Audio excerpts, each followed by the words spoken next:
Hey everyone, it's me, Doomlink, and welcome back to Doomlink's Live Hunts. I believe it's going to be Doomlink's Live Hunts anyway, as we have established the title can change. This Brandon guy is a little bit antsy to get going. I have been trying to set up this recording whilst simultaneously being present in this room, and I can tell you, it's a bit annoying to have to do that, because there's enough to worry about already. Just setting up the recording. There's a lot on your mind generally in that moment. Just getting everything just perfect. You never know what goes into the recording process. You just enjoy the result. But of course, it gets a little bit confusing when you have to, as well as that, post a quest, eat, and also appear to be somewhat present as opposed to AFK. But anyway. That's often what stressed me out when I was recording on the PSP games, because those people don't like to wait. They will just depart without you, so like I'd be trying to set up this fucking recording whilst also ensuring that they don't leave without me. And of course, in the PSP games particularly, you don't want to start recording and then have no one to play with, because sometimes there's going to be no one to play with for like 10 to 20 minutes, and that's quite awkward. Okay, I don't know where Crimson Curapeco actually starts, so I'm going to drink a Psycho Serum. Down in there, which is what I suspected, but I didn't have a specific memory of finding Crimson Pecco in this location in this game. I only had a memory of that from Portable Third, so I wasn't entirely sure. As we know, the starting zones for monsters do change a little bit between Tri, Portable Third, and 3 Ultimate. To think of an example, or to give you an example that relates to this area, this location, the volcano, Uragan starts in this area that I'm in right now, in both Tri and 3 Ultimate, but starts back in that area we were just in Portable Third. So I was thinking possibly that Crimson Pecco would also start somewhere different, but that is not the case. I'm still trying to get my chats up. Like, this gives you an idea of what I'm having to deal with. It's really quite annoying, but anyway, hopefully the lighting is fine at the moment. I really couldn't say for sure. I can only hope, really. No, for a second I thought part of the wing had already broken. I nearly lost my mind and I would have been calling hacks, which I take no pleasure in doing. It's always, it's awkward to be one of those people who always assume someone to be hacking, and I generally don't, but that definitely would have been a scenario in which I would have done that, and the reason why is because there are people cheating these days. I don't think it was the last recording, I think it was the recording before that I did in 3 Ultimate, although maybe it was the last one, where a guy basically two-shot a Raytheon in a multi-monster quest. Now, I wasn't there to see it, but yeah, it came across that way, so... because the Raytheon died almost instantaneously, so... while I wasn't there to see it, I was there to see the quest update, in that there was only one monster left at that time. We had already killed one, and then Raytheon, pretty much in the time that it took for her to appear, was already dead. And I'm sitting there going, what the fuck? So, I do have documented evidence of people hacking. That's just, I say hacking, I really should say cheating. They're not hacking into anything. You call them cheaters or modders, because they're using mods, modifications, or they're cheating. Hacking is reserved for the people who actually either create the mods or have to go to great lengths to have the mods work. These people just, I don't know, homebrew their Wii U's. I guess homebrewing the Wii U is probably easier now than it used to be. I recall the Wii U being difficult to homebrew, at least at some point in the past. I think it was easy when it first launched, and then maybe a year later it was quite difficult to do, and now it must be easy again. I don't know, I don't keep track of that stuff, but I seem to recall hearing something about that. Hopefully Twitch is fine. I think it's fine. It always tells me that it's unstable, but it never is, so I don't know what that's about. It's probably more to do with my laptop than Twitch itself. I mean, I can always blame Twitch for being shit. But, I mean, Twitch does ridiculous things. Yeah, it's saying it's unstable, but I bet if I check my PC, it's probably just fine. Oh no, it is saying that it's... why is it saying... what? Why? How could it possibly be unstable? Why does it say that? I mean, we're all green in OBS. I'm not streaming above the appropriate amount for Twitch, so how could it be unstable? I don't understand. Anyway, I mean, I'm getting to the point where I want to give up on Twitch. I mean, if it's not Twitch, it's something else. It's always... Anyway. As long as you can watch without too many pauses, then I'm happy. So, Crimson Curapeco actually went the other way. And Brandon clearly doesn't have Psycho Serums. Of course, it took me this long to figure it out, because I'm being distracted by other things entirely. So, that's basically what's happening here. Ah, damn it. Really throws off your combo when you just bounce, because that's the worst thing about bouncing, is the fact that you just get stuck in this animation of bouncing, so it's very good to have resistance to bouncing. Through Mind's Eye. You know what's really sad? This is a triple Curapeco quest, and we haven't even killed the first one yet. I mean, that's just horrendous. I don't know if this guy sucks, or if we suck as a group, probably the latter. But, he's chasing after a Curapeco that's not even over there. Indeed, I would have worked out very quickly that he wasn't in this direction, but he clearly didn't. It's a shame that I was distracted, but... yeah, I don't know. This guy's off his tree. I mean, I wouldn't have chosen Greatsword to use against a Curapeco personally. But, anyway. I do enjoy Greatsword. So that's a limping Crimson Curapeco. I'm not healing because I'm focusing on dealing as much damage as I can. Oh, you're limping into a tree. Good on you. Hey, Jenny. Bouncing off those fucking wings. Alright. I'm just going to drink potions here.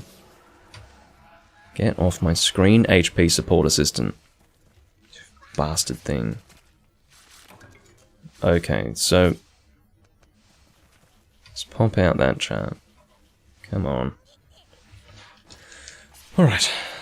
Crouch carve the rest of this. Not that I really need to save the time. I'm not really being time efficient at the moment. I'm sort of heavily distracted by other things, but there you go. Playing Vampire the Masquerade. You're always playing something, aren't you? You're never not. I do remember you mentioning it in the past, though. Okay. My chats are finally up, and if Twitch is being shit, then that's fine. Oh, right. We need to go to the spawn point of the monster. That would help, wouldn't it? Again, almost totally disengaged from the actual process of playing the game. It won't be that way for the whole recording. It's just I thrust myself into a situation where I felt like I couldn't get everything organized for the live stream before having to play the game. Which is, it's important to not be in that situation, because what ends up happening is you forget things. I don't think I've forgot anything for this recording setup, but it is a little awkward. Just a little bit. Because I become scattered and, you know. Hit him in his ass. Really getting sick of bouncing off those wings. Question. Oh, because you're dropping bombs. I was going to ask, why do you place the trap so far away? I got my answer pretty quickly. It's because he's dropping bombs. It is always safer to drop bombs away from the monster, because then you don't run the risk of a teammate destroying the bombs by attacking. And then they blow themselves up and all that business, and it's no fun at all. We do have an Harbor and an Uroktor to contend with here. I mean, this guy is a... he's a fucking goober. Okay, that... instant transmission of Stygian Zynoga nearly gave me a heart attack. I mean, I didn't have much of a reaction to that, but there is such a thing as being so frightened or so shocked that you react purely internally. Now, this guy doesn't seem... I don't know what it is, he doesn't seem too eager So, oh my fucking god. This is one of the worst confrontations I've ever had with a Curapeco. This right here. This is a shit show. This right here. Not necessarily the last hunt, but this one, hunt number 2. This is a shit show. Absolute fucking shit show. Part of me felt that Brandon was not really committing to that trap. I mean, I do realise that much like myself, he was put to sleep quite far away from the trap, but prior to that point, he just didn't seem too committed to it. And whether or not that contributed to the fact that the trap ultimately failed, we wasted all of our bombs plus the pitfall trap. Yeah, I don't know. He might have contributed to that by doing the wrong thing, I don't know, but I just feel like I have to blame someone for that, and it wasn't me. I was just standing by the trap the whole damn time. And then a fucking Zenoga instant transmission right on top of me, basically. I mean, that was just shocking. Why can't they do an animation for him? Like, he drops down, or he comes out of the ground. I don't fucking care. Him dropping down or coming out of the ground isn't very realistic, but it's more realistic than him appearing there. That's just weird. I mean, maybe the game glitched or something and he's supposed to have an animation for that. I think it would be a falling down. But, yeah, that really was a shock. No doubt he was called by Curapeco, and so he cannot spawn until such time that Curapeco calls him, but that was just ridiculous. Yeah, I've been doing well, Arexian, and thanks for joining me. And hello, Tip the Mars. Welcome. Curapeco is a lovely monster. And I like to fight Crimson because this is a particular variant of Curapeco that I never seem to fight. And I never really fight Curapeco anyway. You know, this is probably... What are you doing? This is one of the worst Curapeco hunts I've ever done, definitely. I mean, I was talking about just this fight out of the 3. But no, this whole quest of Curapeco has just been, again, a shit show. It's just... It's taken too long. Nothing's going quite right. It's just, it's not good. And I'm sick of bouncing off these goddamn wings. If you want, ready to cap, says Brandon. Okay. I guess it would speed things up now, wouldn't it? Now, last I checked, placing bombs for captures is not what you would call, a good idea. Ready to cap, you say? Well, he was right. So he was placing the bomb just to help with lowering the health of the monster for capture. So I guess that was an estimated cap, which is fine. I was gonna lose it though. I was on the edge. One of your favourite bird wyverns would be Crimson Curapeco. I think he's pretty cool. Although, one thing that I was about to say before I was interrupted by the ready to cap, is that I don't really like the fact that his wings bounce, or that I bounce off his wings with wide sharpness. That bothers me. I believe that regular Curapeco will only have you bouncing off the wings at yellow sharpness. I think. I'm quite sure that green sharpness can hit through. How many fucking bombs do you have? I'm pretty sure that's the 5th, like you've placed 5 bombs at this point. Like large barrel bomb plus. Well, that's lovely, but... Oh my god. Yeah, well, as I said, we do have Nahabra to contend with. You are such a fucking child, do you know that? You are a child. Look at you throwing a fucking tantrum over your bombs being destroyed. Grow up, and grow a pair. Unfucking believable. I actually can't believe what I'm seeing. I don't know what kind of temper tantrum that is. Is that like a resignation or an anger, like a I'm too good for this, or is it this is so frustrating I have to stop, or is it like sadness? I mean, I don't know what that is, but it's fucking ignorant, I can tell you that. I just can't believe what I just saw. As if you'd leave over that. We're at the last monster round of 3. I've never seen someone rage quit on the 3rd monster out of 3 over bombs being destroyed. Did he think I destroyed them? I mean, it's just unbelievable. Boggles the fucking mind. Boggles the mind. Alright, time to solo this Crimson Curapeco. I mean, it's not going to be that big of a deal. It's going to be a little bit like soloing probably a high rank in the village. Not necessarily in terms of damage output on the part of the Curapeco, but definitely in terms of the amount of time it's going to take to get this done. So, I mean, I wasn't looking to solo. He hasn't left the... He hasn't... Oh, I disconnected. Or, No, maybe he... Right, so I think he turned off his Wii U. Or something like that. I don't think I would have disconnected there. I might have, but what I think happened was he would have disconnected himself, and then as a result, I'm no longer in an online session. That's probably what's happened here. Hello, Takashi. I mean, I could always give him the benefit of the doubt and say that he didn't rage quit. It's just the timing was very appropriate, we'll say. I don't have any means of recovering stamina here, which is a problem. I am using dual blades. It's important to have stamina, to be completely honest. Okay, so we do have Stygian to deal with here. I'm not sure if that's true, Maths. I don't think a message would appear that I... No, I think the only thing that happens, Maths, would be... it would just say all the players sequentially would leave the game.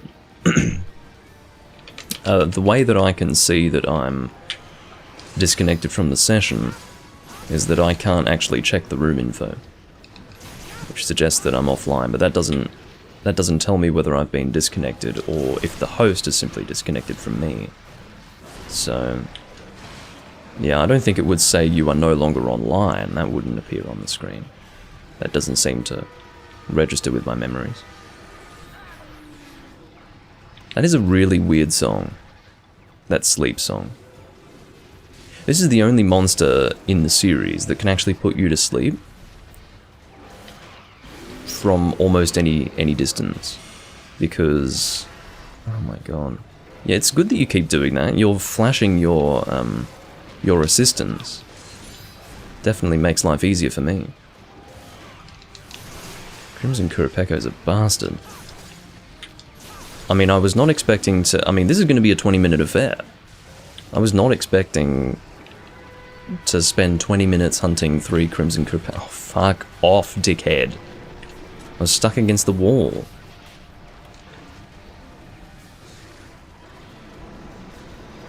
No, I really don't remember that, Miles. You're probably getting confused with other Monster Hunter games, that's what I think. Sometimes memories can overlap with that. I deal with that all the time, because I play a lot of Monster Hunter games, and I get memory overlap, but I'm pretty damn sure that doesn't... I mean, maybe it does, I don't know. Maybe I don't remember. It's possible. Why am I attacking you now? Fucking engage your brain, Doomlink, please, for the love of God. Okay, so... Crimson Curapeco, I'm gonna paintball your dumbass. And then what I'm gonna do is I'm gonna farcast to the box, get some rations. I mean, this has just been a... I mean, this is just definitely, without a doubt, the worst Curapeco quest I've ever done. Like, there is not a quest that I've done with a Curapeco in all my time of playing Tri, Portable 3rd, and 3 Ultimate that is as bad as this experience right here. This, the phrase shit show doesn't even begin to describe it. Doesn't even begin to describe it. Okay. Is it worth using a Farcaster? I think so. I should... No, don't you.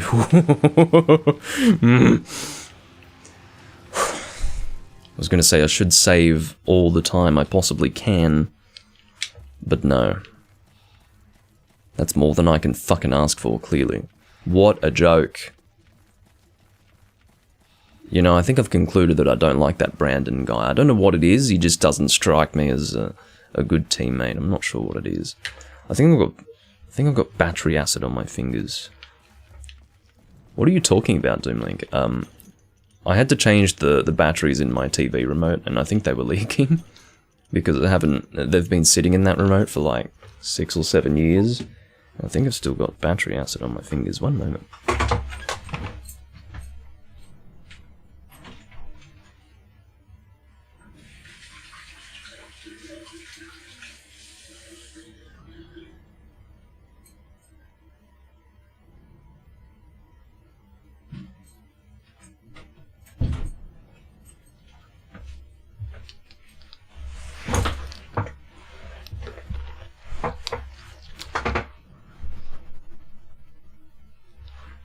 Doom sink. Yeah, you can listen to the sound of a sink. Nothing wrong with that. Alrighty.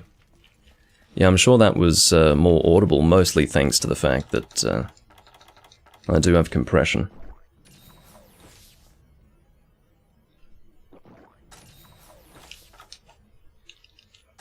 Thought I should give you some sort of intimate experience of hand washing. Doom sink. It works, actually. You appreciate it? That's good.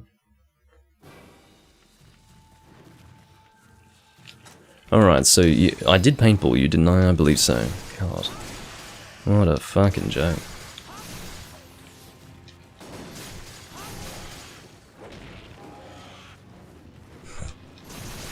I mean, I hadn't really considered it, but Doom Sync and Doomlink, there's only one letter difference, so it's really quite good.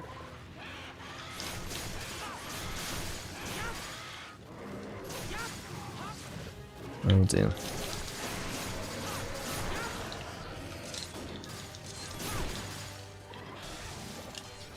Doomwink. Doomwink comes across as like Doomlink, but saying it in sort of a baby way. It's Doomwink. That sort of thing. As opposed to me winking, you know.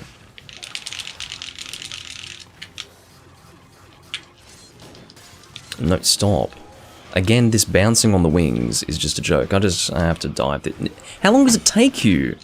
It takes you like double the amount of time that it takes a Gypsero. It's like, get with it, Curapeco, seriously. 470 subs, baby. Thank you.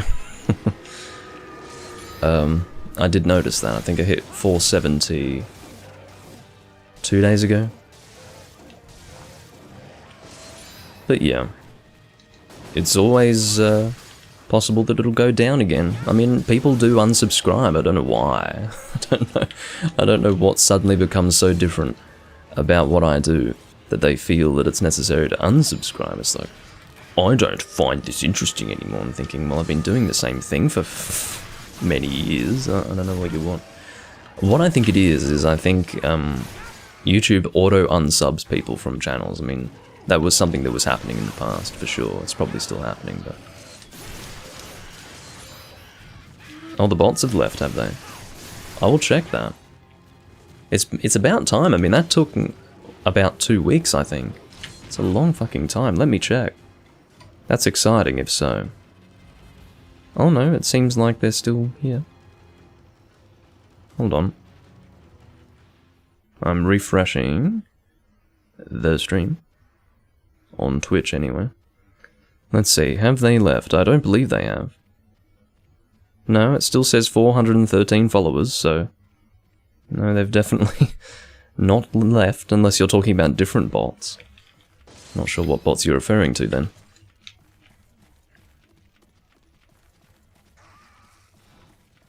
And yeah, Curapeco hasn't appeared in a game since the game that I'm playing right now. That's a sleeping Curapeco. 20 minutes to hunt 3 Crimson Curapeco. What a shit show. Come on. It's just as well that it's 1 of 3. Got some reduced health there. Goodie. Well, that was just a great experience. You know, I didn't post this Crimson Curapeco quest with the intention of doing that much Crimson Curapeco. Like 20 minutes of Crimson Curapeco, not really what I was looking for there. Let's hope we can get a better room together, because this has just been terrible. Just absolutely awful. Worst start to a live stream ever. Well, maybe even the best start. It really depends on the way you look at it. Maybe it's quite entertaining, I don't know. I mean, you guys missed a lot of that. I mean, this whole hunt, before things went truly pear-shaped, they were already going pear-shaped. It was sort of like the cherry atop the shit cake, to be completely honest. Having that guy disconnect. Well, that's a shame, Exio. I do get raided on occasion.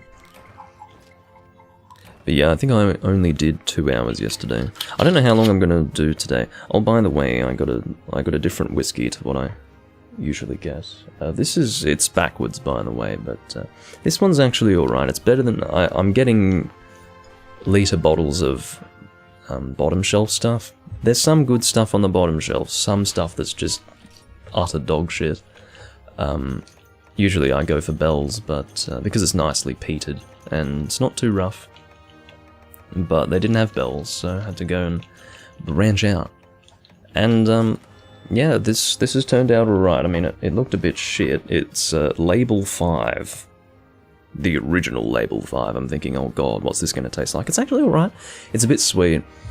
But that's probably because it's aged in oak barrels or whatever. Maybe it's reminding me of some flavour notes that I would usually get with bourbon, and I don't like bourbon, but it's alright, it's drinkable. But, yeah, it's definitely better than Grouse, better than Grant's, better than all those sorts of rough, icky whiskies, better than Dimple. It's hard to be worse than Dimple, really, but yeah, it's better than that.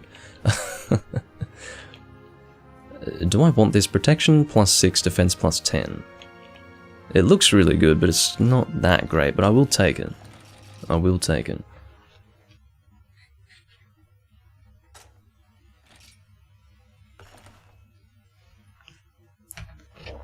Alrighty, so let's try and find a good room. Again, I will be checking my Argosy as frequently as I can. Oh, Jesus' mum has something to give me. Mary? Mary? That's a reference. What is even that a reference to? I think that's a Let's Player I used to watch, like, over a decade ago, anyway. Mary? But of course, Jesus' mum would be...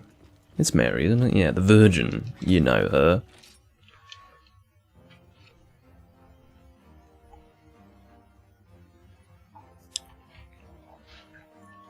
Well, I'm glad you feel that way, Exio, and I completely agree with that sentiment, but I'm not going to use that as a point of conversation because that's going to get me on a bit of a... well, I'm going to fall down a bit of a rabbit hole if I get into that again. I'll try to avoid that conversation. I like this. Relaxed hunting, a good day, the guy has a reasonable hunter rank. This looks like a good room. And to my understanding, he is actually here in the room and not on a quest, so... This looks like a pretty good catch. I like this room already, and I haven't even entered it yet. Oh, maybe they're not here, in the room. Hi, says Amster. No, they are here. I've been in the room for long enough for it to correctly display whether he's on the quest or not on the quest. If you have not yet fully loaded into the room, but you load a comment that's made, or a message that's made before you've actually entered, it won't actually show you whether it's on a quest or off a quest that the message was sent. But I had already fully loaded in, and then he said hi, and it was not orange, it was white. The text, that is to say. If it's orange, it means they're on a quest. If it's white, it means they're not on a quest, and it was white. So, there you go. Hungry Eyes, a single Nagakuga, well that's alright. Something relaxing, something easy. I never would have thought that Crimson Curapeco would be so unpleasant. But that's exactly what that hunt was, unpleasant. So let's try to do something a little more pleasant, shall we?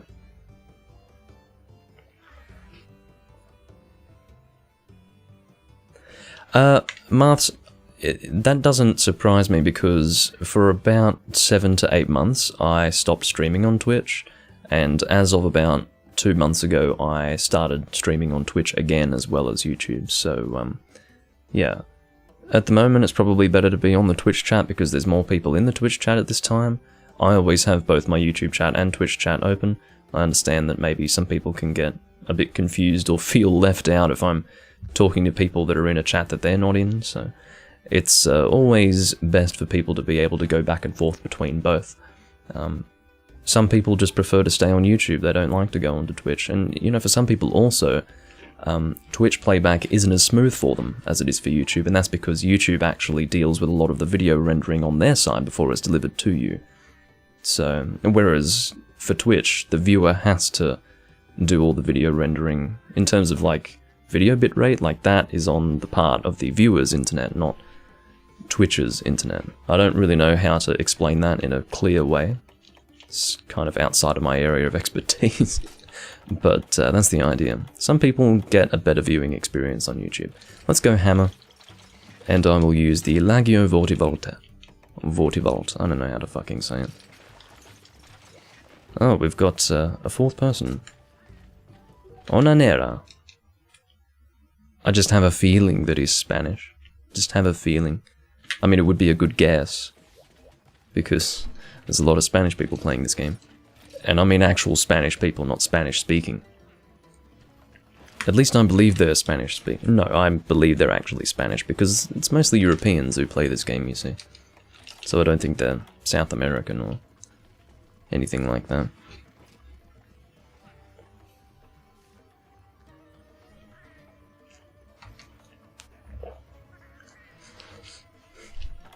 Well, I don't want to take too much credit for that, Maths, because most of the reason why I continue to stream to YouTube is because YouTube is my place of content creation. It's my home of content creation. I started off as a Let's Player, so I do have an attachment to YouTube, and I do get, I suppose you could say, satisfaction out of building videos on a YouTube channel. That's, you know, when you're making videos, you always need to find something that gives you satisfaction, and that's one thing that does give me satisfaction.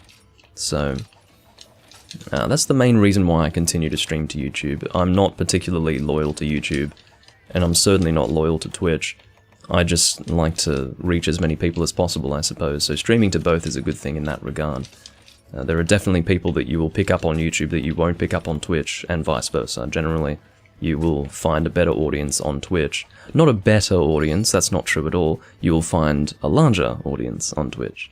Certainly no guarantees that you're going to get a better audience on Twitch. Generally, not quite as good of one, but I will say that that's changing, because as more and more people go onto Twitch, it might dilute some of the garbage of the community, I don't know. I haven't really run into many issues with the Twitch community, just because I don't appeal to a generality of gamers, which is good. So, there you go. Possibly, yeah. Hey, Spaceman. Okay. So I'm back on the hammer. This is going to be a much better experience than the last time I went hammer against Nagakuga, for fairly obvious reasons. The last time I went hammer on Nagakuga, or against Nagakuga if you recall, was in the previous recording where I actually... Oh, this isn't good, this isn't a good host at all, are you seeing this?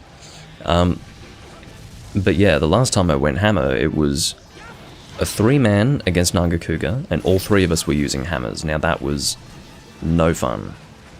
There was no fun to be found there. It was pure agony.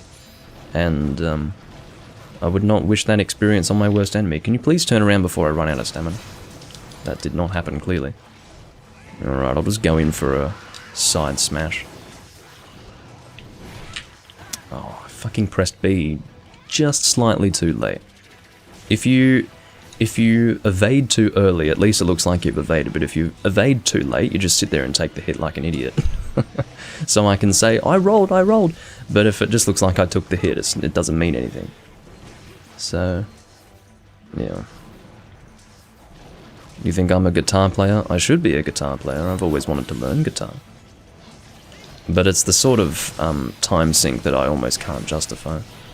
I can justify it, it's just, I've got so many other things that I love to do, and I'm such a fucking perfectionist that to play well enough on guitar to the point where it wouldn't bother me would require so much time that I don't know if I could do it. I do think I will eventually give it a try, but God, it's rough.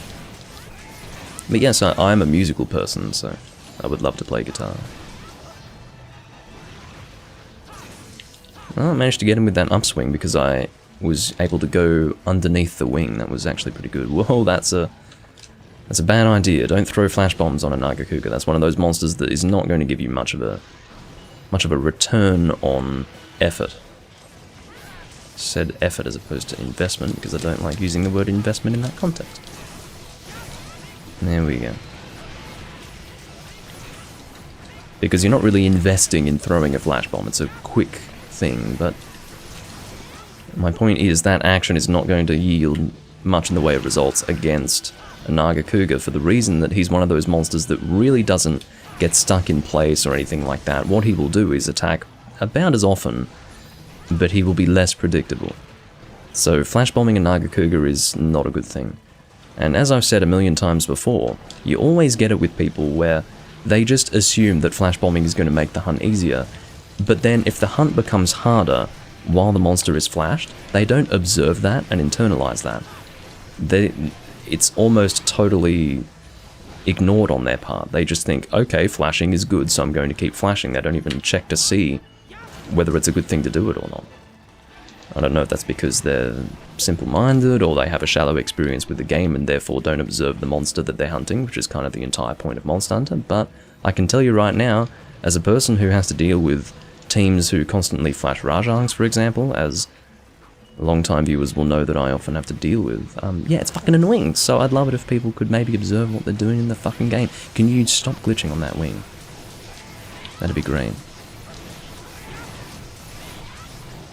Again, even if I do miss any of these hits, it's likely that the damage will still be dealt, as well as the KO, by way of lag compensation.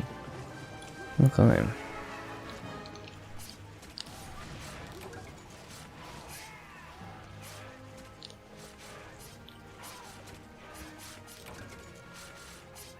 Spaceman plays guitar. Goody. You know, obviously I'm into heavy metal. If the appearance wasn't obvious. Band shirt, leather jacket, long hair, He likes metal, But if I were to learn guitar, I think I would learn in the Spanish style first. I mean, it would be crushingly difficult. You don't just pick up a guitar and start playing Spanish guitar. But the point is that I absolutely love Spanish guitar, and the technicality of it, and the sound of it, the tone of it, I absolutely love it, and I'd love to learn that. And I feel that if I were to learn that, the skills developed in that would very nicely filter into, or at the very least, learning those skills would allow me to play something else, such as, you know, playing chords or anything like that. It'd be very easy to do, I feel, because the level of technicality there would just make you very comfortable with the instrument.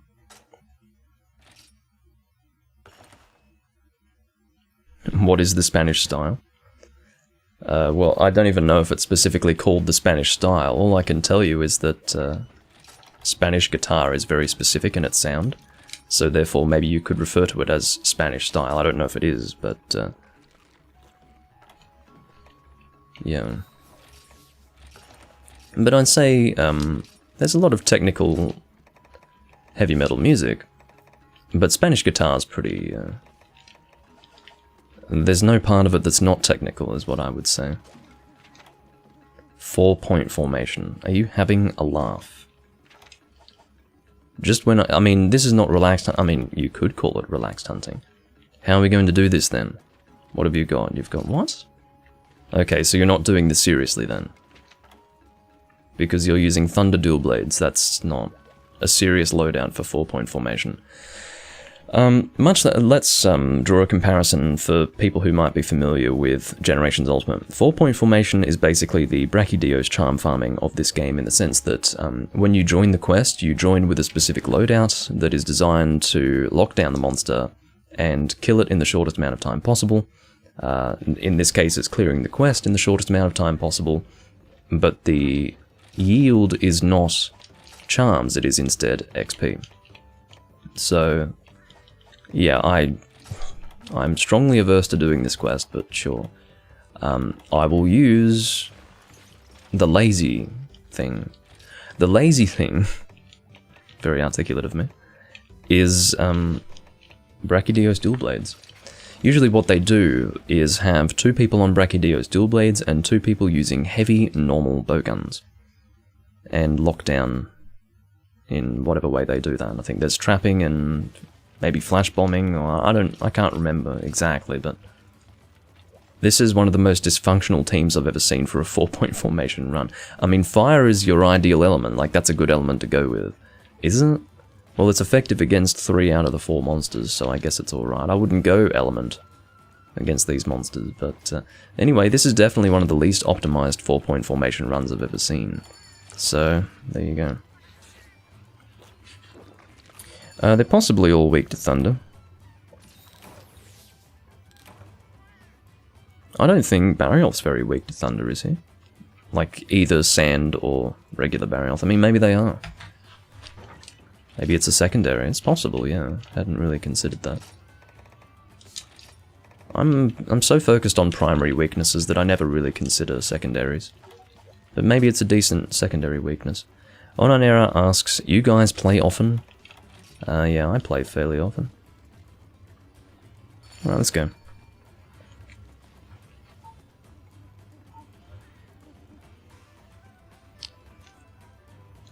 It's possible that thunder ends up being better than fire. I'm not sure. Maybe in both cases there's going to be one monster out of the 4 that's not going to be weak to it. It's possible. So maybe fire or thunder is going to give you the same results overall. I'm stealing the paintballs, excuse me. I didn't bring smoke bombs, so what's the plan? Oh, it's only 2 at a time, so... Oh, really? Yeah, this is on a Wii U. This is not emulated at all. So as I said, extremely unoptimized run for 4-point formation, and I don't really care. Because I'd rather do this than a locked down run. But this is the HRP farming quest of the game. And it kind of trivializes the process of ranking up in this game, because this is the game that takes the longest to hunt rank up in, apart from Try. Try and this game are the ones that take the longest. And there's no ranking up to be had in Try, obviously. Are we really changing targets? Or are we not? No, Amster, who was attacking the Barioth before, is just super far away. I've never seen someone heal so far away from combat. Okay, maybe that's going a bit too far, but...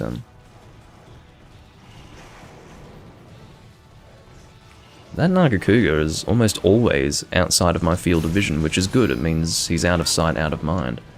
Although I say that and I'm already talking about him, so I guess he's not out of mind, is he? Alright, I'd like to aim for these wings. Speaking of wings, keep away, Nagakuga tail. Side check, get out of the way of that. The side check really was a nasty addition to Barioth. And I still can't quite remember if that was in this game or Portable Third where that was added. I want to say Portable Third. That's an example of memories overlapping and all of that, because I mean, I know for a fact that he didn't do it in try, it's just... not sure if that was a portable third change. No, he didn't have that in try, shut into dogs. Definitely didn't have the side check.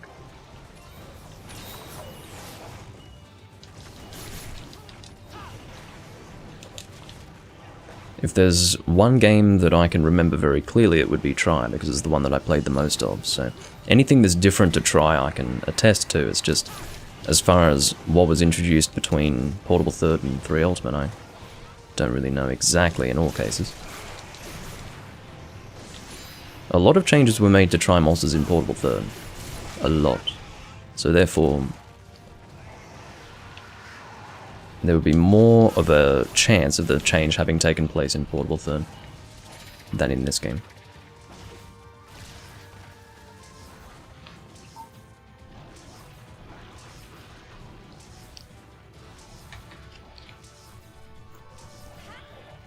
What is that? Oh, I thought you were throwing a flash bomb. What did you just throw? I guess they're getting actual calms, unless they have been healing a lot. Thought you were going to jump over the trap for a moment. Just repositioning there. The good thing about Demon Dance, of course, is that you can actually go into the attack without doing the full demonized animation. You can almost cancel part of that animation. Well, you can cancel part of that animation. But I didn't do it there because I wanted to reposition.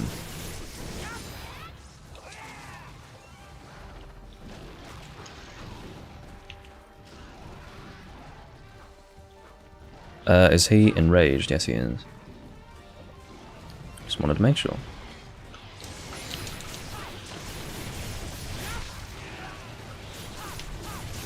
I think someone dropped a bomb, didn't they? Some fucking genius decided, hey, instead of having 3 people hit the monster, I'm gonna trade the damage of 3 hunters for 1 bomb by blowing us all away from the monster. I mean, great idea, right? He's a monster hunter savant. I mean, I've talked about this before. I have 2 major pet peeves. One is flash bombing of monsters that are not more easily fought while flashed, and then continuing to do that repeatedly without being able to observe the fact that the hunt is not getting easier, and in some cases can even get harder as a result.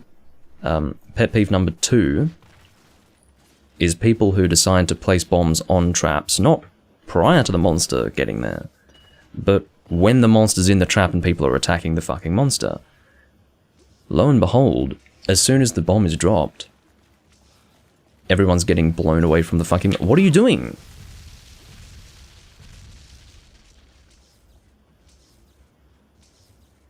I can't believe what I just saw. He thought he was placing small barrel bombs that were just going to sit there. The guy doesn't even know what small barrel bombs are.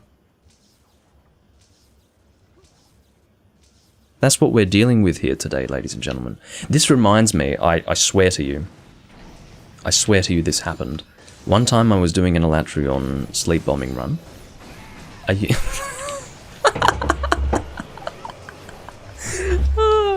We're all going in to attack the Sand Barrioth.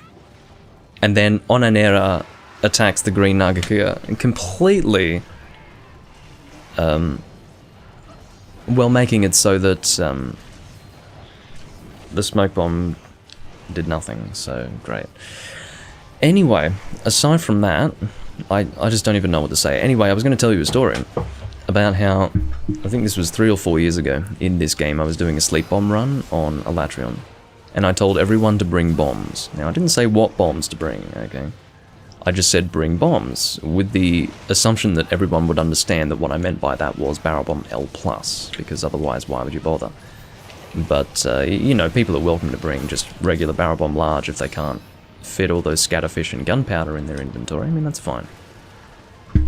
But this one guy on the team, we had placed all the bombs down for one of the sleeps. This was the first sleep of the fucking quest. We had placed down all of our bombs. All of them were Barrel Bomb L+. And this guy walks over to the bombs, and drops bounce bombs. Needless to say, the bombs detonated in that moment and blew half of us away. I think I lost like most of my health.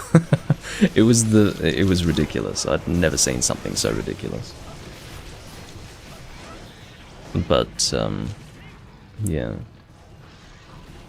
Oh, there's a lot of those people in Hunsterverse, you're right, Jerome. Because Hunsterverse is filled with actual beginners, which isn't necessarily a bad thing. But you do get some people who just don't get it. In the sense that they don't learn from their mistakes. It's very important to make mistakes, that's how you learn.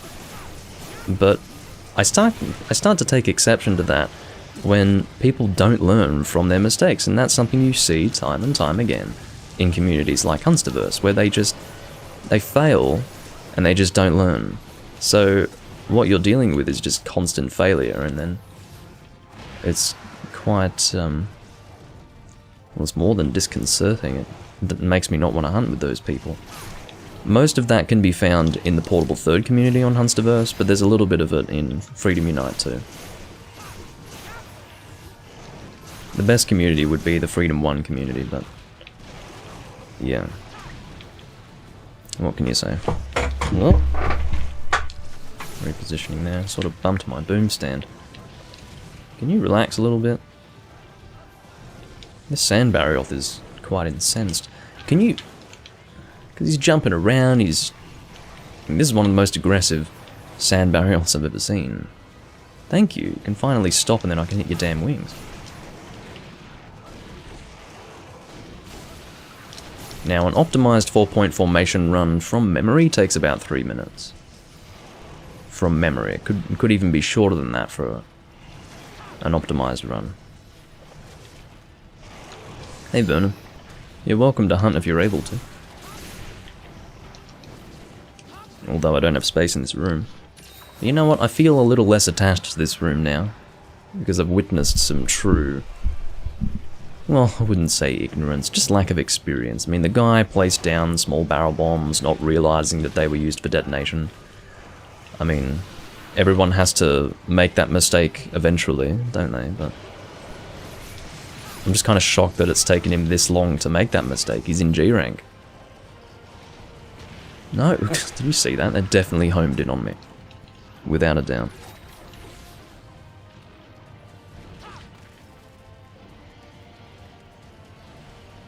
Oh my god. Well, that's a sad story, Maths. Yeah, Kickboxer is apparently going to make your kick so good that it's better to get a kick as the wake-up hit than having bombs as the wake-up hit. Yeah, great. Kickboxer is not that broken a skill. Okay, Amster. I'll sit by your trap.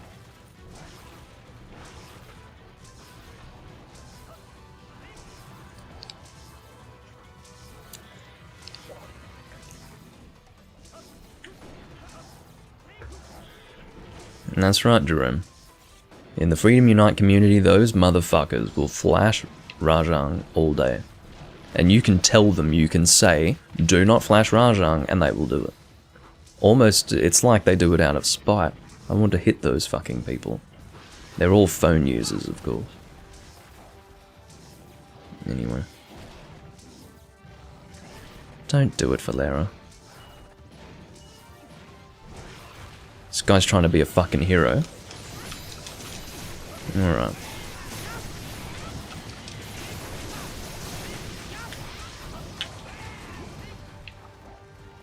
Get in on that head. This has been a pretty pathetic run, I'm gonna tell you, but I knew that this wasn't going to be anything like the optimized runs. I'm just saying that it was pretty awful. Yeah, I don't like the colour of green for Green Knight Cougar. Probably the worst subspecies colour in the whole Monster Hunter series, however, would have to be Gold Raytheon in 1st and 2nd gen. It wasn't Gold Raytheon. It was Yellow Raytheon. You had Silver Rathalos and Yellow Raytheon. That's what you had.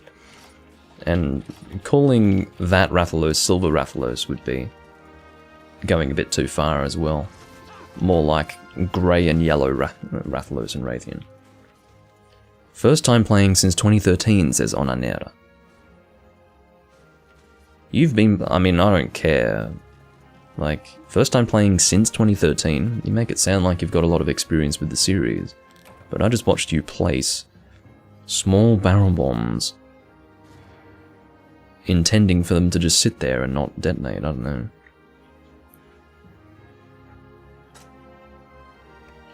Anyway, so let's take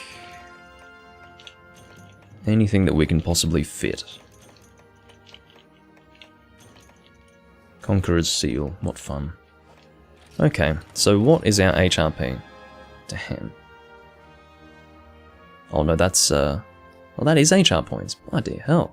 6,180. You can see why they do this for grinding their HR. That's just ridiculous. Unsurprisingly, I ranked up.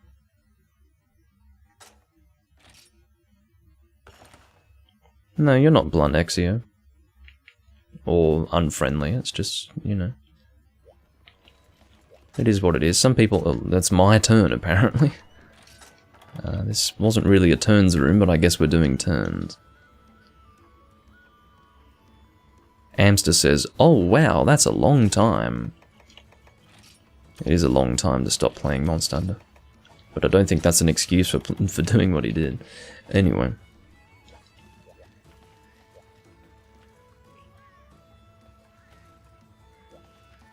Yeah, I will hunt with you, Vernon, that's right. Let me just... I'll see what rooms we have available. I love how he's like, Lord Zor's turn, and then I just leave. I don't want a turn. I guess I'll make a room and pray that we can eventually... Oh shit, I have to get my keyboard. I'll just pray that we eventually get a group together.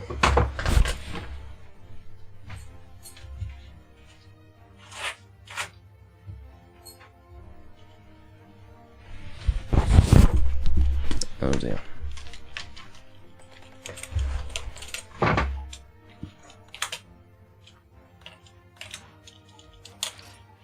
GA+. We are going to do relaxed hunting. Target is any. Done. Yeah, you missed Doom Sync. It wasn't that exciting, it was the sound of my sink, because I was washing my hands. I mean,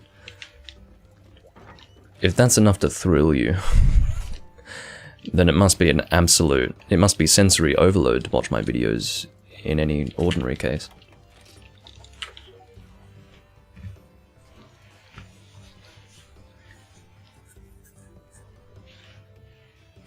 It made my day, what can I say? Fair enough. What hair product do I use? I don't use hair product. I use shampoo. I don't know. If you think my hair looks particularly good, I guess it's just because it's particularly good hair. It's au natural. Yes, Try did let you upgrade low rank armor to high rank armor, provided you were willing to use high rank armor spheres for it. Does that not exist in this game? It might not, I mean I never tried, there was no reason for me to try.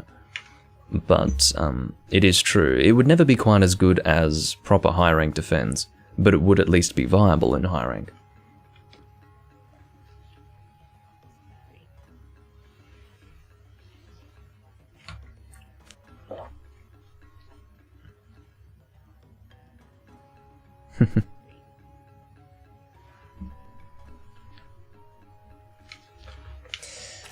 Yeah, Vernon, I don't know if we're going to get another person to hunt with, at least in the next 10 minutes, so we may as well just do something that we can two-man fairly easily.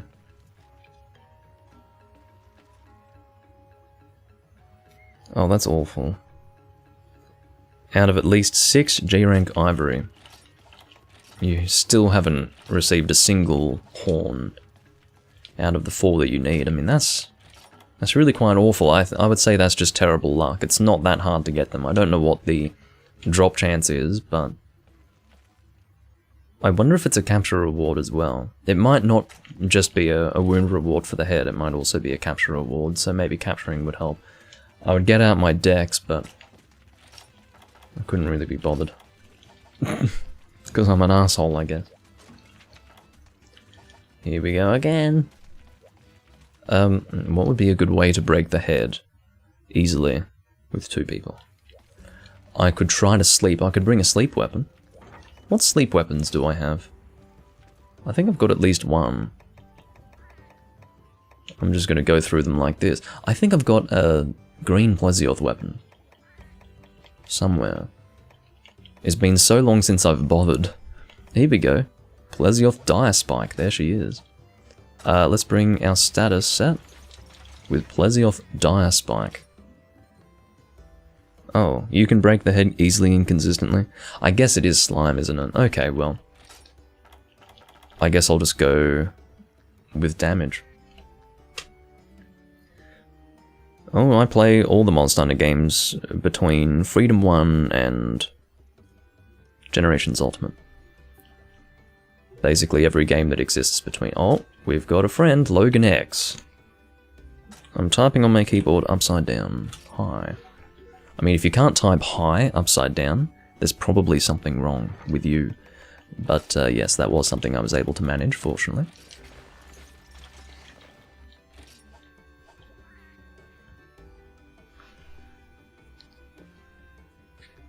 Yeah, Generation 5, well, that's what I should have said. I play all games from 1st gen to 4th gen. All games that exist within the first 4 generations of Monster Hunter, I do play.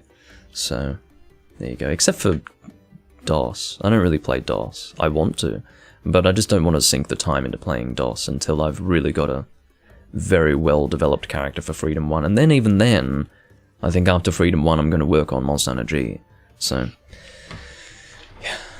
I didn't really touch 1st gen for a while. I first tried 1st generation Monster Hunter properly in 2018, and I've just been slowly making my way through it since then. I'm in G rank of Freedom 1, and I've made probably 5 fully upgraded weapons, I think. 5 or 6. But yeah, what the fuck am I doing with myself? Let's go with a longsword. Let's go with the Adjudition. Again, love the design of this longsword. It's really quite... it does a very good job of looking quite, I guess, conservative, reserved. I'm not sure. When it's sheathed, it's not flashy, in other words. Whatever antonym to flashy that I'm looking for in my mind. It doesn't look flashy when it's sheathed, but then it looks really flashy when you unsheath it. I love that. You get the best of both worlds in that situation. Demure? Yeah, there you go. That's a good one.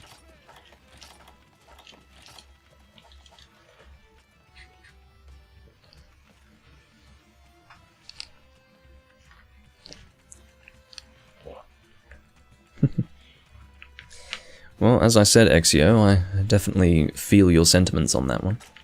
There's a reason why I'm not playing Rise right now, for example. It's because 5th generation Monster Hunter is not my thing. And I will leave it at that. Oh, Nico, you're not high enough hunter rank. Yeah, I mean, G8+ really is quite universal. Like, this is not a language barrier thing. The letter G and the number associated with the rank does not change depending on your chosen language in-game. So rather than it being a language barrier, it's more of a common sense barrier. Yeah. At least I believe it's the same. In terms of G. I mean, maybe they call it something else, I mean, that would be awkward, wouldn't it?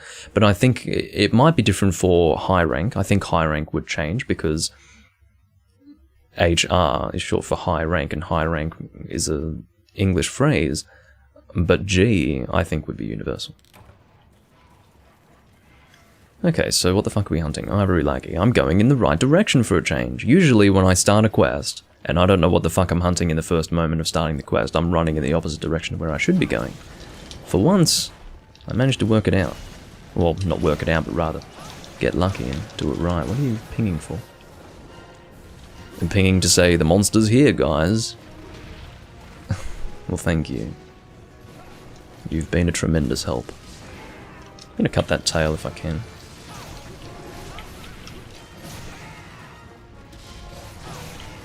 Let's reposition. Trying to get the tail, so... Oh no. Oh, had I just continued attacking there, I would have gotten the spirit combo off. Why do you do so much damage? I guess my defense isn't that amazing. Oh, I was sort of expecting to bounce off the head there. I would imagine that purple sharpness with an impact weapon would bounce off the head, but evidently not with cutting weapons. In my opinion, purple sharpness should hit through everything. Just my opinion. White I can live with not hitting through everything. I mean, that would be a bit over the top, but I think purple sharpness should be such a premier sharpness that it should just hit through everything. Save for specific parts of Elder Dragons, I suppose. Horn is broken. God, you know what's broken? Slime. That's what's broken around here. But at least we don't have to worry about it. Just as well.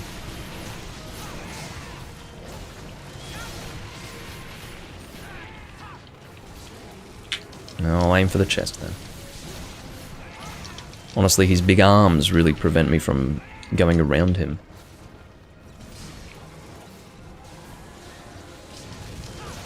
It'd be like crossing the continent of Australia to go around those fucking arms, so it'd be better for DPS for me to just attack his weak point, his chest. No. It's generally better to roll towards the head when he's doing that, because it's his front arms to the tail that really make up most of that hitbox, so.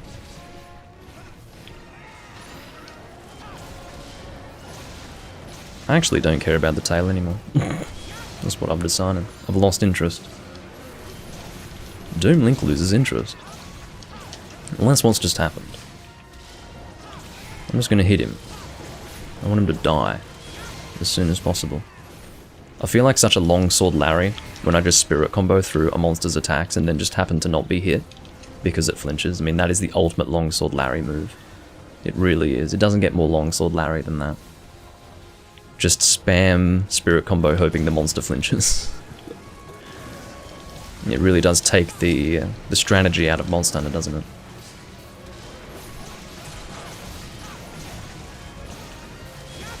Hitting the back would be very, very good with this longsword, because this is high element. What are we dealing with here? 500 fire with purple sharpness. I mean, not purple at this time, but 500 fire on the weak point would be lovely. Let's one zone him, come on. Come on. Yeah, I can smell it. Oh, you want to capture? Okay. Well, let's give it a try. Can we do it? Can we do it? Can we do it? Come on, baby. Oh, I think we can do it. Yeah, very good. Thank God for that knockdown. And I'm glad that you were able to... This guy is saying pog. This is the first time I've seen someone say something like that in the 3 Ultimate community. That's how you know the 3 Ultimate community's changed. People are coming in and saying things like pog. Good thing I haven't eaten today, otherwise I'd be holding in my lunch.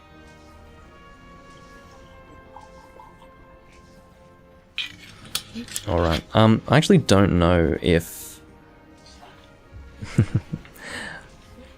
I do like to antagonize, you see. But I'm actually going to check to see if the Hardhorns are a capture reward, because it's bothering me now.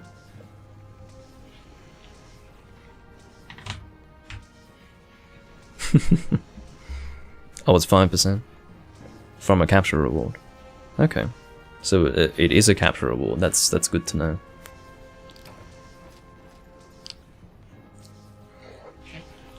That is actually very good to know, because it wouldn't be a quest reward and it wouldn't be a carve. So that means capturing is going to help at least a little bit in getting the Hardhorns.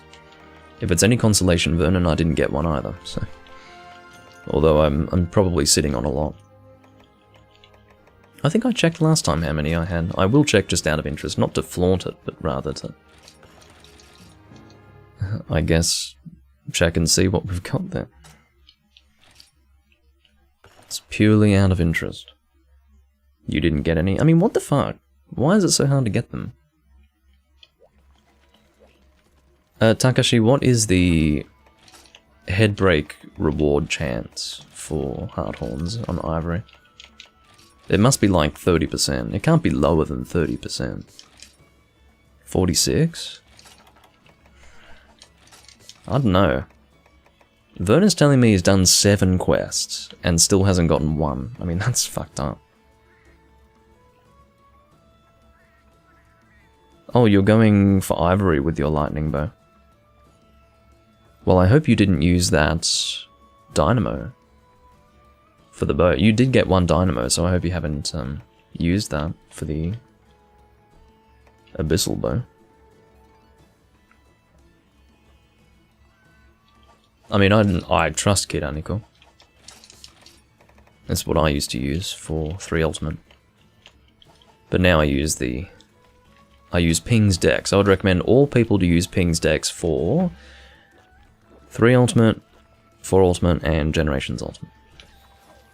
Absolutely.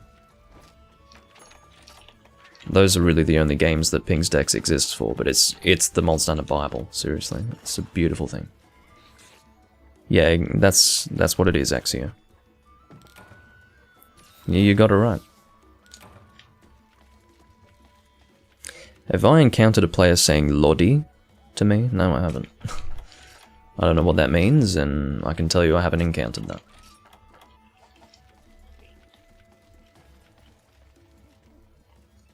That's alright, Axio. I would recommend all people to use that. I didn't know about it until about 3 years ago. It was 3 or 4 years ago when I found out about Ping's Dex, and it's amazing. It's an application that you download.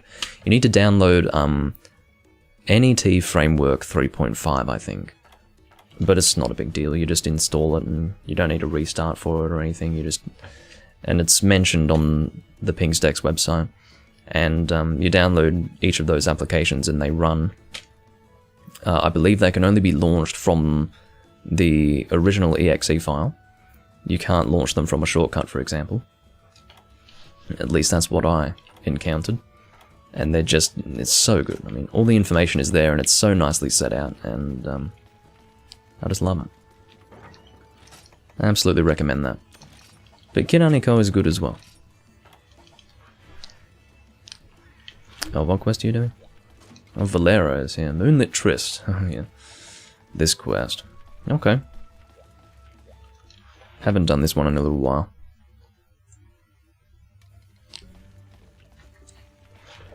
For one reason or another, I find myself using... Wait, hold on, do I have it? Yes. That is fully upgraded, isn't it? Shining... Wait, was it? I read that as Shining Star. Is it Shining Ishtar or Shining Star? Yeah, that is fully upgraded. Okay. But yes, what I was going to say is that I do find myself using the Gold Raytheon Gunlands for this quest. But we're going to need some smoke bombs, I'll tell you that. Shining Ishtar. Okay. The Mod Standard Wiki, unfortunately, really fell away after Try. Portable Third was alright. For a lot of the event quest information was there on the wiki for Portable Third. But things really started to go downhill with the Mod Standard Wiki around Portable Third, and then by 3 Ultimate it just wasn't relevant anymore because Kid Icicle hit the scene, and it was just more comprehensive, more cleanly and clearly laid out, and after Kid Icicle I had no reason to return to the Mod Standard Wiki. And now I've graduated from Kid Icicle as well. That's how it is. I do use the Mod Standard Wiki for Freedom Unite, and also, not really for Freedom 1. It doesn't have too much Freedom 1 information. If you're looking for first gen Mod Standard information, it's kind of difficult to find. A lot of the references are Japanese, and it's kind of hard to find. I really don't want to three-man this quest, guys. But if it looks like no one else is coming, then we will. 5 smoke bombs. How do I make smoke bombs again? It's not bomb casing with something else, is it? Oh, it is. Bomb casing and ivy. There you go.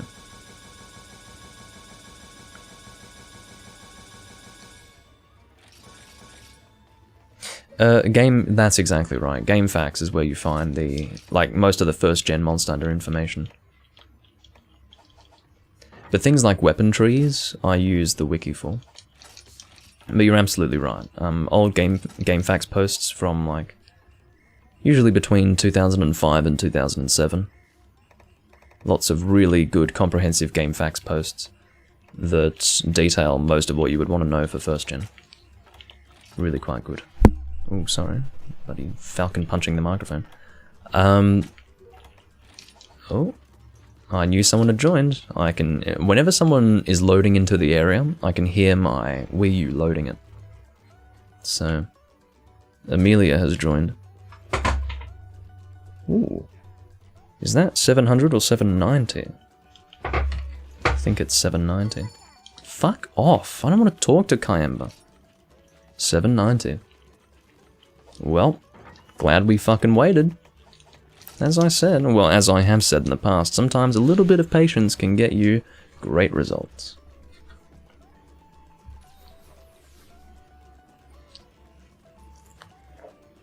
I don't have too many weapons, Jerome. I mean, to be honest, well, I guess I do, but I feel that that's the point of Monster Hunter. It's to get as many weapons as you can and build up your character as best you can.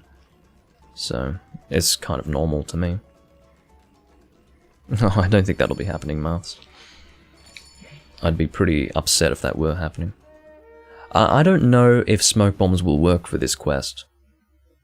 It will, but the problem is that it's very, very luck-based. It just depends on where the monsters are facing when you drop down into the area with them. So, there might be specific time. Are you kidding me? I combined for smoke bombs, but I didn't put them in my inventory. I don't even know what to say. I mean... Oh my fucking god. Well, Vernon's on smoke bomb duty.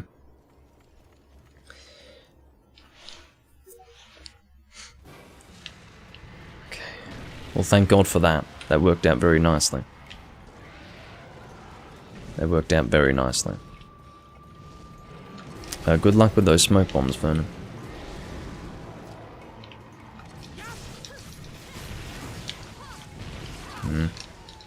Need to reposition for that.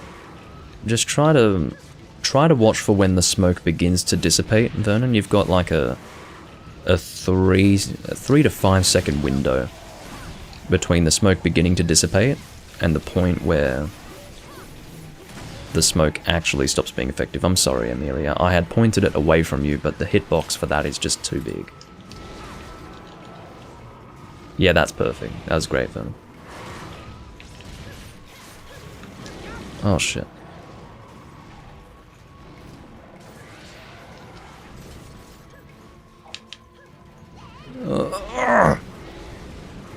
Don't go closer to Gold Raytheon, please. Okay, let's get those... What? Why is she... Oh, no, don't tell me that... I think your bow hit him. Or hit her. Yeah, I think your bow hit her, Vernon. Oh no, maybe she's just screaming for fun. I guess she just screams for fun. Well, that's good.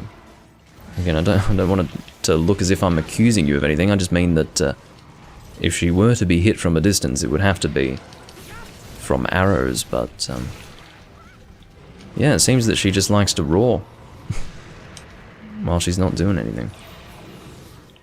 Interesting.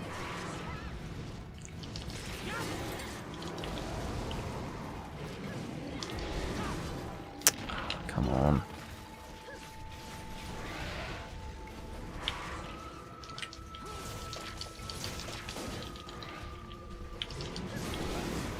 So we've got him poisoned, which is nice.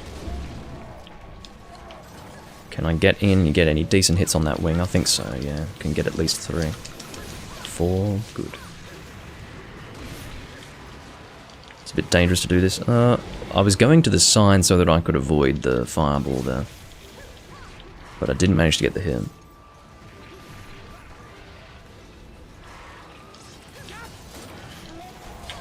Yeah, I do definitely have a fondness for sword and shield.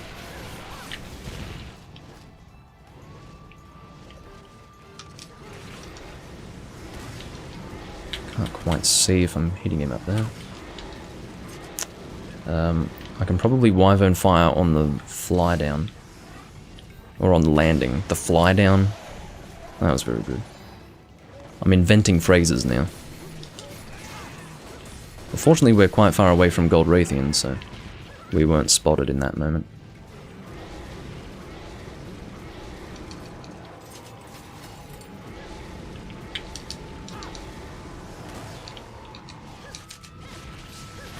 I'm sorry, Amelia. I'm sorry. I'm really, like, I understand. I'm being an asshole by hitting you. I'm sorry. I'm doing what I can. There we go. Very good. It's just those flinches in midair that we want. Very good. Nice work, guys. I need to top up my whetstones as soon as I can. We've been given smoke to carve in peace. Oh, I love watching Hunter Inc. 790 people carving monsters. It makes me so happy. Because it means this person gets it. They get it. This is the purpose of Monster Hunter. It's not, I don't need anything, it's, I'm gonna just hoard everything I can get, because, I don't know. I just love that. Already on the ground, Raytheon. Unfortunately, I was pushed over to the side where the wing was not hanging down, but...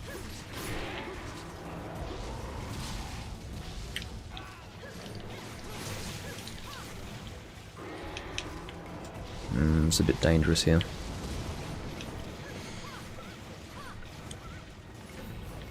Is my... I think my wyvern fire is recharged, yeah, looks like it. Oh! I think that would have dealt the damage, but... yeah, not a bad flash bomb, but didn't quite make it.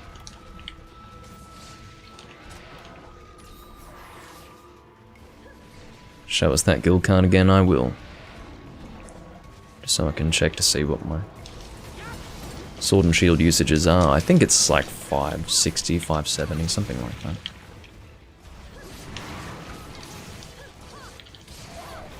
Oh, there we go. Get that wing. If I cared about the rares, I'd be shooting the head, but... well, I could do that. Actually, I should just be leaving that to Vernon. He's got that taken care of. Yeah, immediately taken care of. Look at that slime. Yeah. Bad time to reload.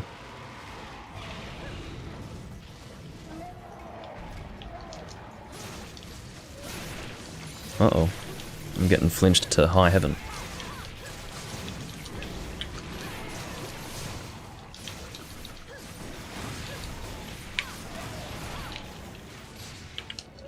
Look at this. This is a beatdown. Lovely to see. Sorry, Amelia. I'm really glad that I didn't flinch you there. That would have been extremely annoying. Oh, Vernon's dropping tranks. He's got high hopes. Very good run.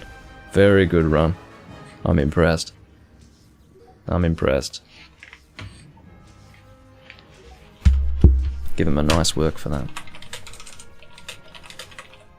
Oh, what the fuck is that? That's my attempt at Russian. Logan is teabagging the Gold Raytheon. Let's teabag her together.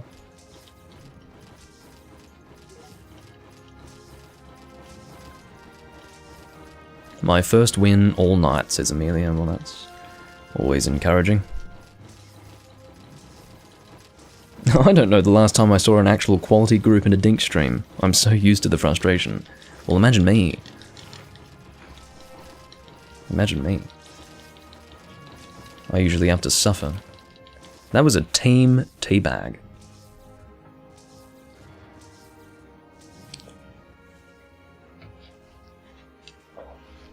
Just lovely. Yeah, 4-way teabag. I didn't get fucking anything from that quest. It's pretty bad luck when you don't get at least one mantle from this quest. It's not quite as extreme as Descendants of the King from Freedom Unite, but still.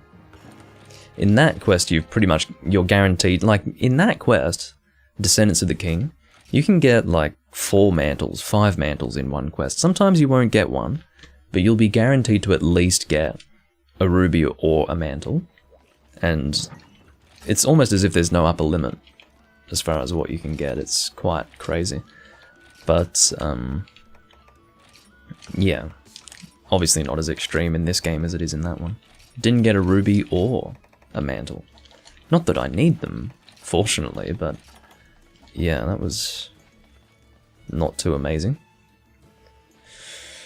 Well, that's what I was going to do. 575 on the Sword and Shield.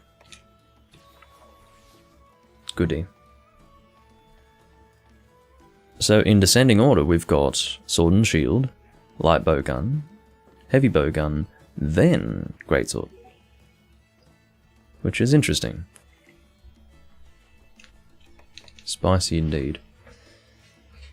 Hammer is not looking too healthy. Hammer's sitting at 137. I mean, it almost makes me sick that I have more uses in Gunlance than Hammer. I don't know how that happened. I really don't know how that happened, but yeah. Get a hammer, says Amelia. Why? No. Get a hammer. Yeah, well, Logan can post, I don't mind. Wait, well, maybe the question, maybe that was referring to something else. Want to do a Latreon? Yeah, I don't mind.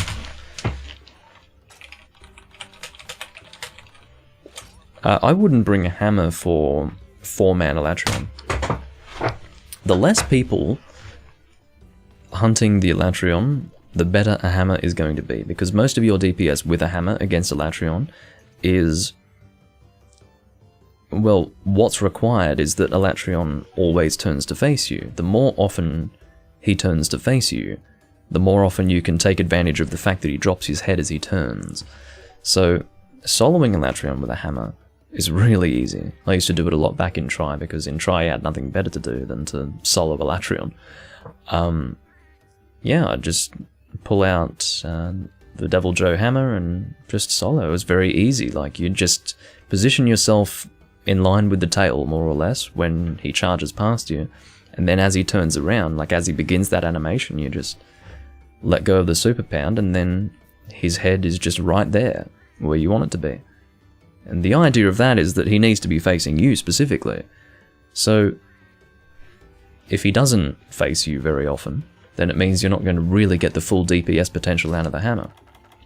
And in my opinion, with 4 people, you really can't predict the head positioning of the monster quite so easily, so I wouldn't recommend a hammer with 4 people at all.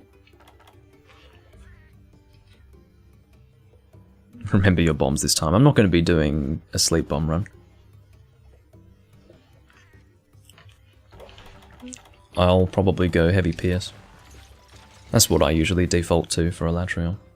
That's what I find most fun. I find it most fun, I find it pretty damaging.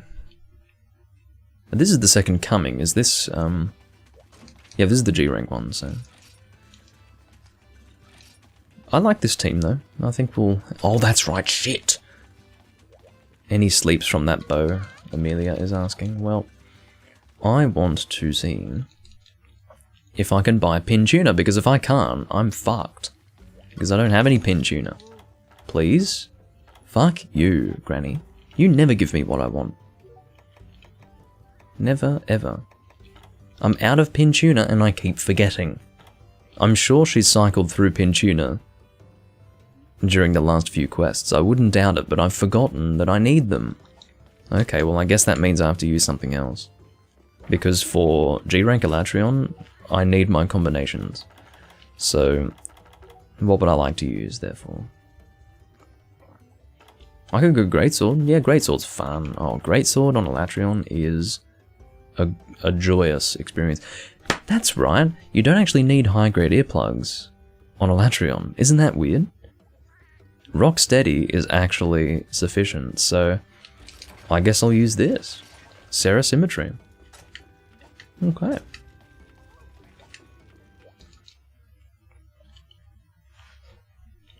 I think I'm ready to Greatsword on Elatrion for the first time in a little while. It's a fun experience. I used to solo Elatrion with the Devil Joe Greatsword quite a bit back in Tri. Lots of fun.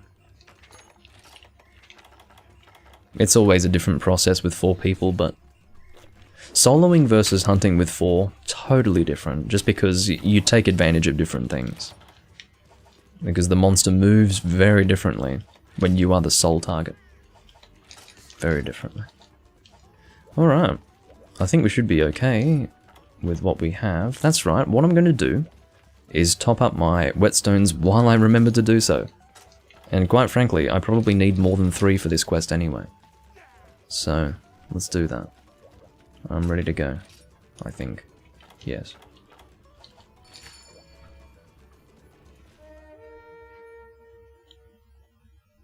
Yeah, I'm not a Switch Axe fan. Not by any means.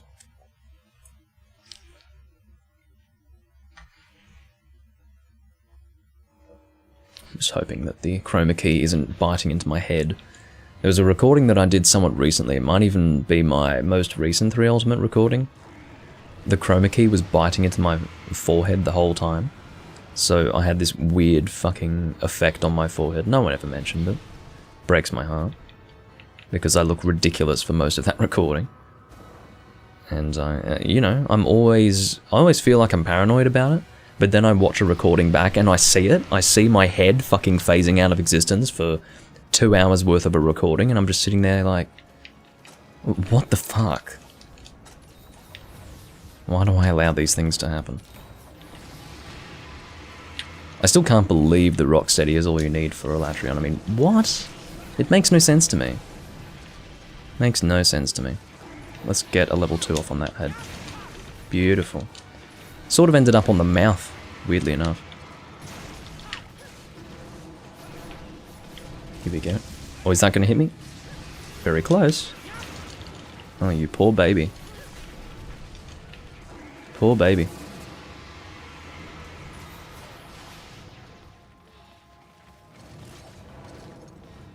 He was just desperate for me to hit his head. He was like, Doomlink, hit me. Hit me. It's like the Helmarok King from Wind Waker. Just puts his head down. Come on, hit me.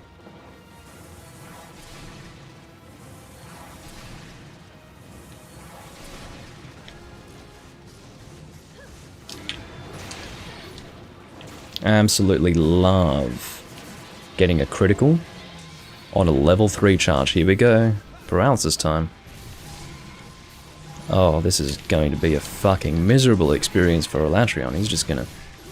I mean, this is actually going to transfer into some sort of collective trauma for the Elatrion species. This particular hunt. I'm going to be sharpening up to purple every time. Because when you're using a greatsword with this much fucking damage, you want that purple. I'm sitting on an end damage value of 1593 with purple sharpness and critical draw. It's not 100% chance for a critical, because I do have, I believe, right, so I have negative 20%, but the point is that I do have a good chance for a critical, so... Oh. See, I never position myself close enough to get hit by those fireballs because it's quite dangerous to do so.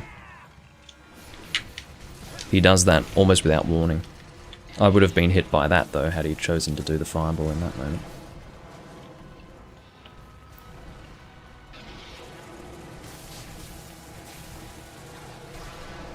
See how I'm not affected by that tail swing anymore?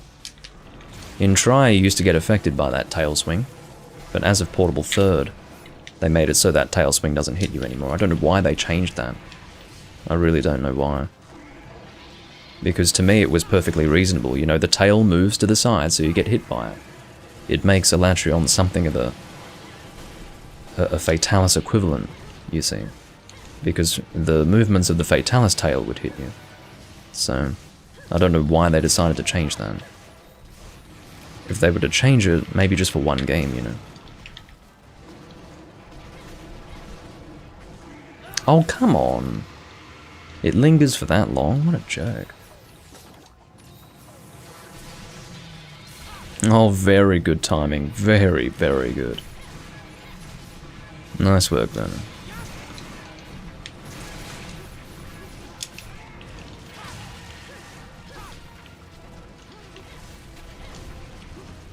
So yeah, we don't have a sleep, but I do think we'll be able to get both horns.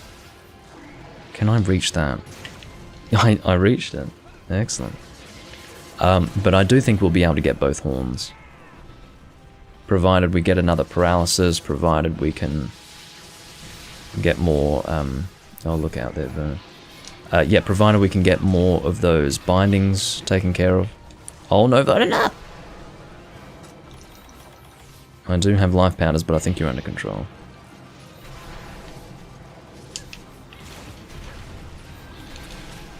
Sharpening back up.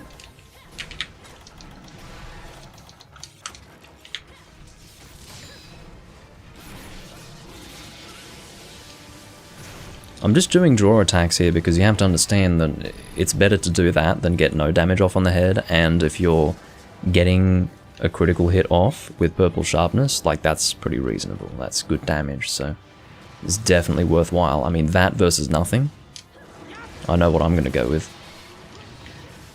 So, oh, can I get a level 2 here? Oh, I can get a level 3, thank you. Or not, I should have just settled for the level 2 instead of being greedy.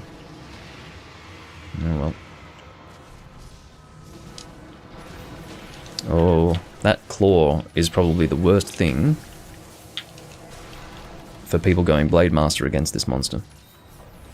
Sword and Shield is the best weapon of the series. Well, depends on the game.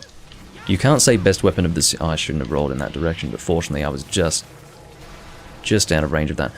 You can't say it's the best weapon in the series when that weapon type has changed so much. It went from being very overpowered in first gen to being terribly nerfed in second gen. Sword and Shield is not a good choice in second generation. It is an awful choice because Capcom really wanted to weaken it. I should have gone for another level 3 on that. I just didn't want to get too greedy though.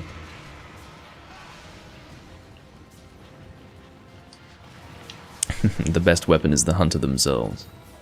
Well, that's always true. A nice philosophical take on that.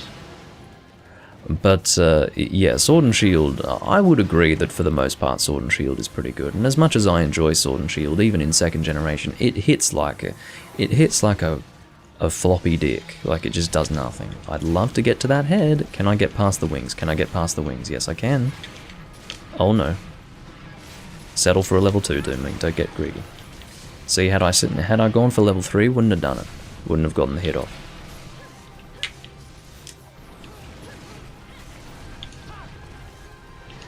Here we go. I've got a head opportunity. Almost got it. The biggest thing with Elatrion is learning exactly when his head is on the ground.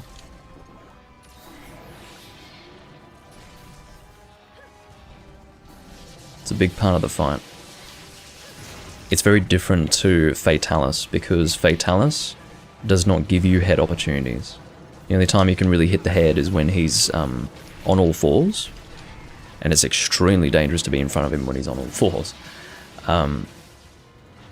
Or if he's knocked down. So here they approached Elatrion a little differently here. They wanted to have the weak point be the head, but make it so that if you're aggressive enough and smart enough, you can hit that head fairly consistently. But again, it becomes a little harder the more people you have on the team.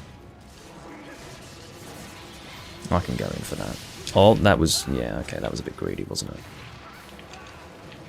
Life powder time. Ooh, I just saved Logan's life, I think. Yeah, I sure did. He would be dead if it weren't for that life powder. I mean, he was almost dead, even with the life powder. Vernon is sliming me. I'm glad you enjoy it, Axio.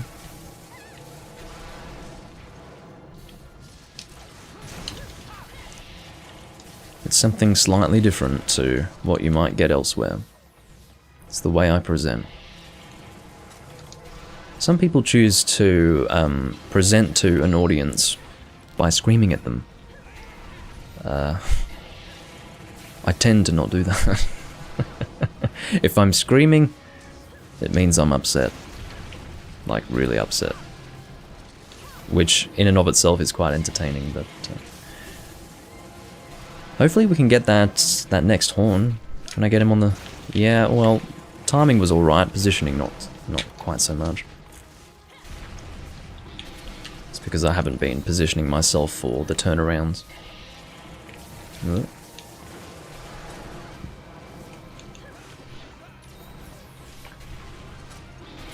Well, I think everyone should be a Monster boomer as you describe it. Because otherwise, you're probably not playing Monster. You're playing whatever the series is turning into, which is a bastardization of the series. For the benefit of people who wouldn't play the older Monster Hunter games had you put them in front of them at the time. And I don't think that's a good direction for a series to go in. This series loses its dignity and its identity all at once, and that's really what it comes down to. So... Great sword on Elatrion, you poor soul. No. Elatrion's an easy hunt.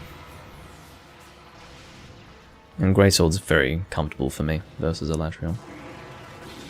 But yes, I'm doing well, Beta Star. Hold on, do we have a binder ready? We might. Amelia's hanging around the binder, so I'm gonna come over this way. Amelia's smart enough not to bind from this distance. That's not to say it would be hard to bind, it's to say that you wouldn't get a proper... I don't know how to describe that. The entire team would not be able to attack with maximum damage in that moment, because we would be too far from the monster. Stop sitting on so many facts. Oh, Amelia, I know what you were going for there. And I don't know how you missed it, but it is what it is. I don't like that timing of that attack.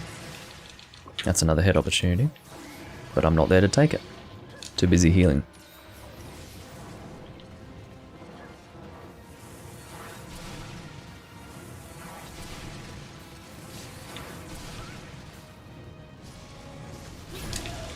Oh.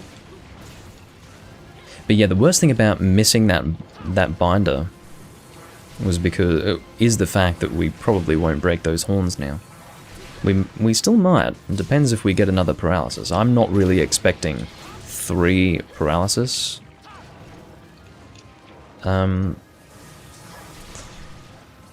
Losing my words again. Anyway, I'm not expecting 3 of those to activate. Oh, there it is, just as I was talking about it. Holy shit. This is it. Oh no, who was the...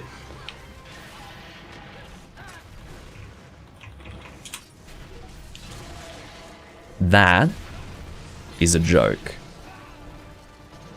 Head opportunity, just for a fucking, or rather paralysis, and we get a tail cut? Fuck off. What a shit show. I'm sitting here ready to break the fucking horns on this Elatrion, and some guy cuts the tail in our 3rd and final paralysis. Fuck off. Wait, is the head broken? I'm complaining over nothing. Well, thank God for that. I'd rather be wrong than right in that case. Out of range.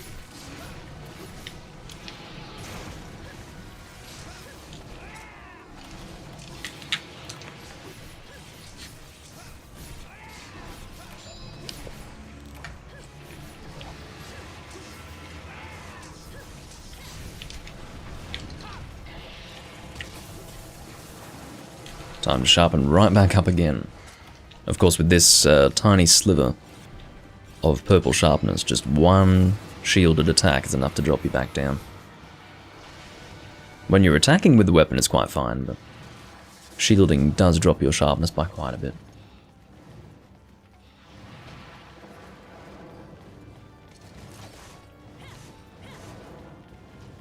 But you can see, I mean, this team is doing quite well, I feel. And yet, I think we're still a little ways away from killing this one. G-rank Elatrion in this game is not to be trifled with. Oh, come on, I didn't get enough of a run-up for the dive. Oh, we've got the Icicle Attack. You know what, the fact that it's taken this long for this attack to come out really does show that we've done quite well.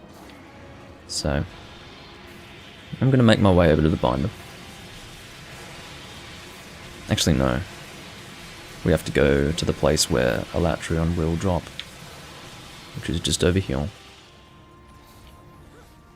Well, if you've placed bombs there, I can't really greatsword charge it, can I? Oh well. And then, see, we didn't even get the... Oh, now he's not even on the ground. Amelia, I mean, I understand what you were going for, but I felt like you just made that harder. Anyway. It definitely, at the very least, fucked up whatever I was planning on doing. And on top of that, we've got a flying Elatrion as opposed to one on the ground, which is always harder to deal with. Not necessarily. Oh, then again, we do have Vernon on the binder over there. Let's go over to him. Shit. At least I was sort of ready to get over there, but... Oh dear. Hello, Matthew Payne.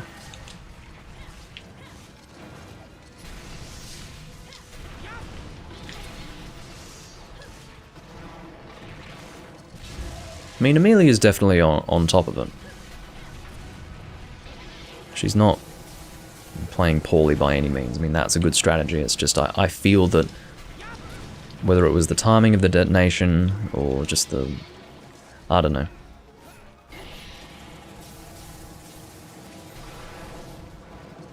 If I were going Lance solo, I would do that. But Lance with the team, probably not. Although maybe she wasn't counting on me doing a charge on the head. Which is what I was going to do. I was going to charge a level 3 and drop it on the head as he came down, but... Anyway. Good hunt. Not too bad. I mean, that's 15 minutes with a good team. And that is, ladies and gentlemen, a real Elatrion at G-rank level. Elatrion in Generations Ultimate at G-rank level is a fucking snooze compared to this. This is a real challenge. This sort of... It keeps intact the concept of Elder Dragons as they were in traditional Monster Hunter, which is something that has a lot of health, a lot of damage, and something that you really need to commit time to. The only way you can really do it quickly is by having an extremely well-optimized team.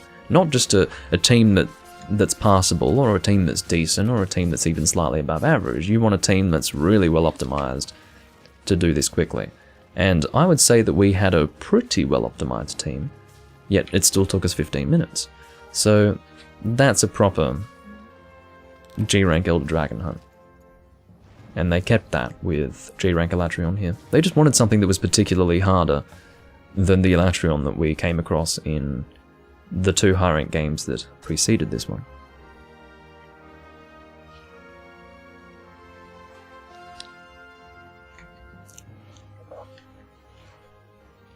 That's fine. What have we got? Sky Piercer? Well, it's not Try, so I'm not sitting here screaming.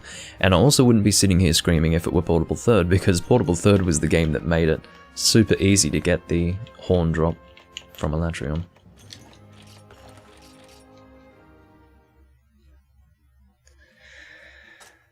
Alrighty.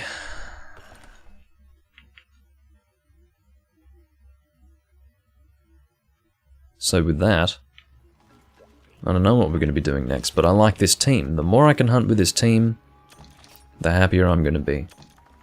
Because I'm liking this so far. It's refreshing, as has been outlined by Takashi, to have a good team.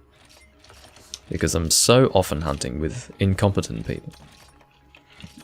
I'm not talking about people who aren't particularly good. That's not what I'm talking about. If you're not particularly good, that's alright. You're welcome to be a beginner. It's people that really fucking suck that get under my skin. And I've played with a lot of people who really fucking suck lately.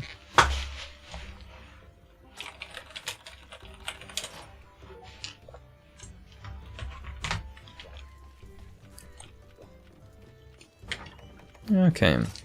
Time for Ivory Laggy again. Which is fine, I can live with that.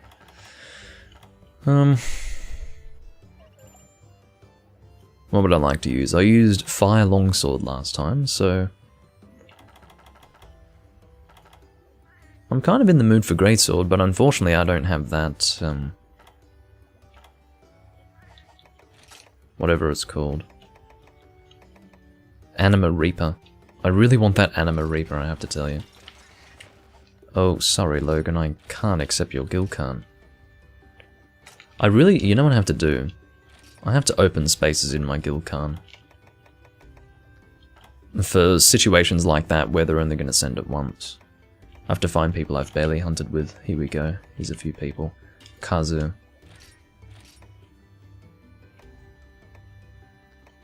English. That's a funny way to say that. God, I collected a lot of guild cards.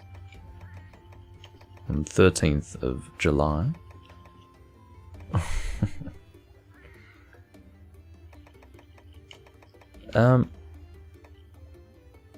Ryan G. Yeah, you can go. I'm finding the names that I don't like too. Iggy. What the fuck is that? Anyway. Cheeses. Okay, if it's between Iggy and cheese. No, I have to keep both. Come on. KDO can probably go. McLovin. Where's McLovin? There he is. Yeah, McLovin. Look at him. You know he's from a different generation. If he's calling himself McLovin. Freezy. You know, I'm not going to touch any of my 2013 guild cards. Oh, look at this! This was actually updated after 2013. But yeah, I'm not going to touch my 2013 guild cards. I'm going to keep it Goku. I probably won't remove Goku. Spiky, I don't like that name. You're out. You're out, boy. Alright, so... with that... should be good. I will be careful about what guild cards I accept. I mean, it's silly to say that, I guess, but what I mean is that if it's worth accepting, I will accept it. But if it's a person I haven't hunted with at all and he just turns up and fucking sends me a guild card, I won't accept. But he was part of a good team today, so I would accept that guild card. Most certainly. Oh no. My most easily triggered pet peeve of hunter names is Kirito. Yes, well. I can definitely see that. You want to know my least favourite name for a Monster Hunter player in Monster Hunter? Hunter.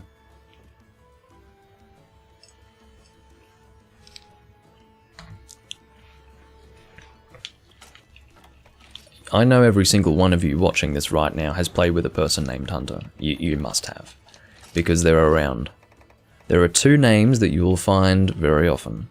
Hunter and Alex.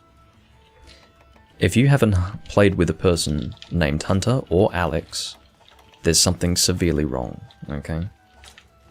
You probably haven't played Monster Hunter. There's probably, I mean, there are probably more people named Alex playing Monster Hunter than any other name. Like, I don't know how that is. I didn't realize that Alex was such a common name, but apparently it is. I don't know. I feel like you just invaded my mind. Oh dear. Well.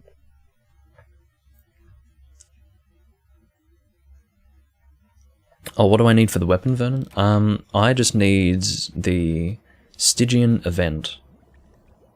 I think I need 2 more. The Stygian event quest is quite serious. It's not an easy quest to do. I'd be willing to do it with that previous team, but unfortunately we did lose one of those guys. Look, if we get a 4th person, I will post it. I will definitely post it. You don't see Monster as a name? No, I don't think I've ever seen that. I might have, but I don't recall it. Hunter is pretty common there. I mean, it's realistic. You're playing Monster Hunter. What do I name myself? Hunter. I mean, I don't want to say anything nasty to those people, but come on. Think of a name for your Hunter. Don't just call him Hunter. He's not some generic guy. He's your character. I don't know. If Ethan were to hear me say that, he'd be like, Doom, just let them live. Just let them live, man. And I can live with that, I get. Or rather, I can appreciate that, but...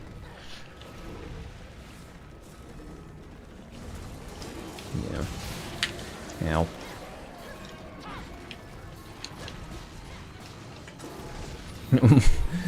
Ethan knows because I'm always, you know, playing games with him. But I love to complain about people.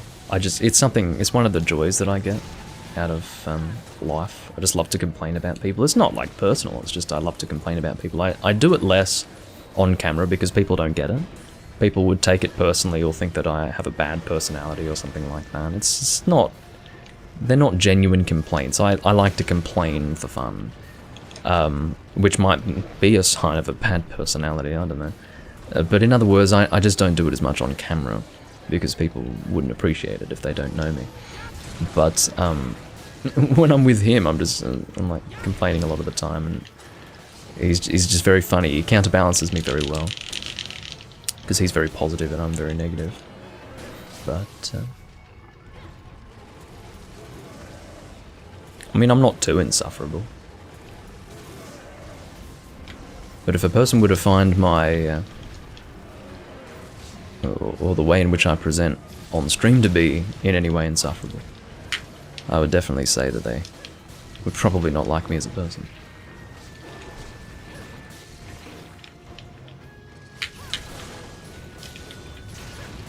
We are 3-manning this, aren't we? Yes, we are. Okay, so the head is broken already. Again, leave that up to Vernon. He's not having any difficulties with that. Underwater mechanics. Yeah, well, I'm going to try and not hunt any of these ivories underwater. I would really rather not. I think we will end up hunting at least one of them underwater because he will probably limp into the underwater area, but for the most part I will try to avoid that.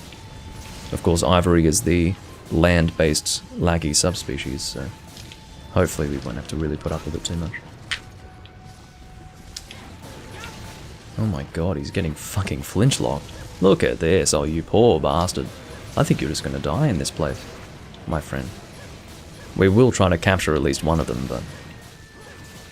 yeah, because obviously capture rewards don't stack, but... god. You poor bastard. Even 3-man, this thing cannot possibly contend with us. Stop trying to gather bugs. Fuck off, I'm trying to... are you kidding me? Okay, thank you. Unbelievable. Yeah, ivories do go underwater, but only when they are weak. I don't believe they rotate into underwater areas unless they are limping. I have seen ivories go underwater in both the deserted island and the flooded forest, but only when they're weak. Other one already has broken horns, oh my god. Are you kidding me? Is it really already broken? Yeah, you're right. That's hilarious. Nice work. Well, I don't know if I should compliment you or compliment the slime, but I guess it is you doing it, so I'll compliment you. Oh, slime. Let's go for that elemental weak point. I am using a Morales weapon here.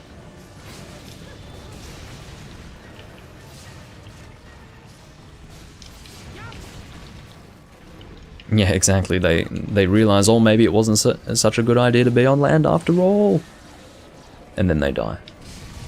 Because it's too late. We will try to be careful here. I mean, once my spidey senses start tingling, I will call for a trap. Although Vernon's watching me on YouTube, so he's got a delay, so I guess I'll just I'll get my keyboard at the ready. How about that?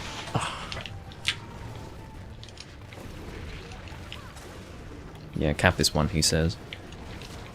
It's a good thing you mentioned that, because I don't think Amelia knows. I think Amelia hadn't yet joined the room when we were last hunting Ivory, so... That's a good point, I hadn't thought about that. I was hoping to flinch him out of that.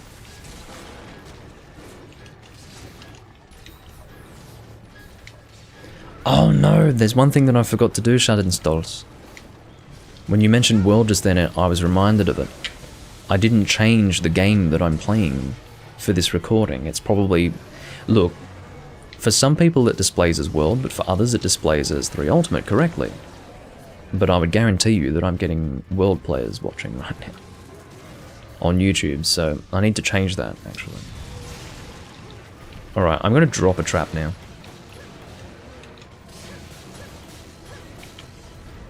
Oh, I got pushed away by the monster. There we go. Fortunately, I wasn't pushed so far away that the trap was no longer in effective range. Okay, so let's go and edit that video information right now. Right now. Because without fail, every single time the VOD appears and I haven't made this change, it will display as Monster Hunter World. And I still don't know why YouTube does this.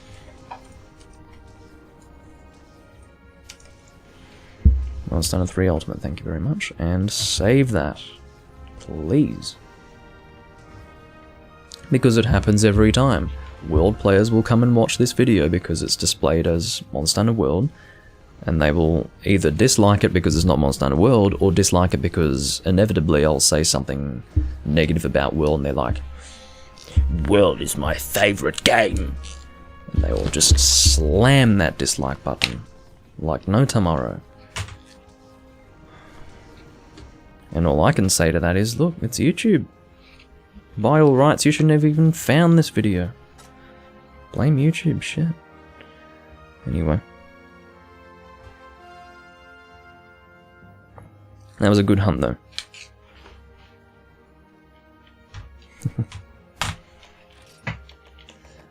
Is this 2 Hardhorns? I got 2 Hardhorns that quest. Uh-oh. That's 27 Hardhorns I'm sitting on now. 27. Did you get any, Vernon? Please tell me you got some. At least one. You didn't get any! So 8 quests so far, and you still haven't gotten one? What the fuck? This is horrid. What you're describing is a Monster Hunter horror story. It's just... Oh well. I wish you all the best, honestly. It's pretty fucking awful.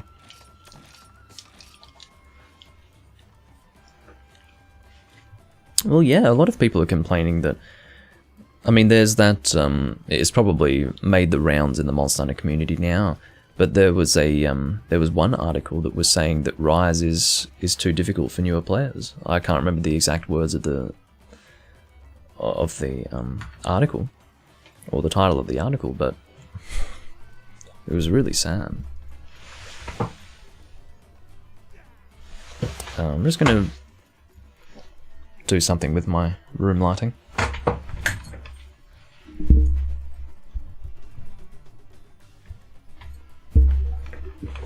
Just dropping it back slightly, because it's brighter outside now than it was when I started recording, so... Oh my god, Lambert Bear. Open your eyes, man. I mean, I'm sorry that... Oh, wait. If he's Hunter Rank 1... Okay, if he's Hunter Rank 1, then it's...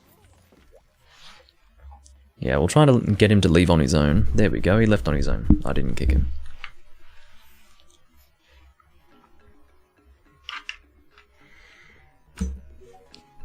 But yeah, there was a, I can't remember the words of it now, but they were saying, let me try to get the actual... I don't know if I can find it, but it'd be on my Discord somewhere. The actual wording of the... it's hilarious, because it's always funny to see something that's so fucking wrong, but written in a journalistic fashion. I mean, the hilarious one is, Monster Hunter Rise game does not live up to the legacy of the Monster Hunter movie. That is the funniest of them all. But the next funniest one is... Here we go. This is golden. This is absolutely golden. Monster Hunter Rise still has too steep of a learning curve. Monster Hunter Rise still has too steep of a learning curve. Now, when I first saw this, I was actually at a loss for words. Like, I was at a loss for words. There was nothing that I could even... It's one of those situations where it's like, where do I begin? Like, you actually can't find a starting point for explaining how fucking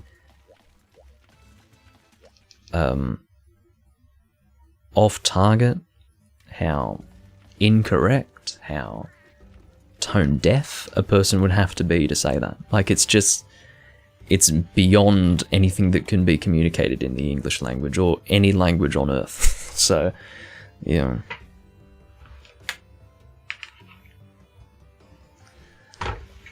Yeah, well, Gaijin Hunter, he has committed himself, unfortunately, to this series.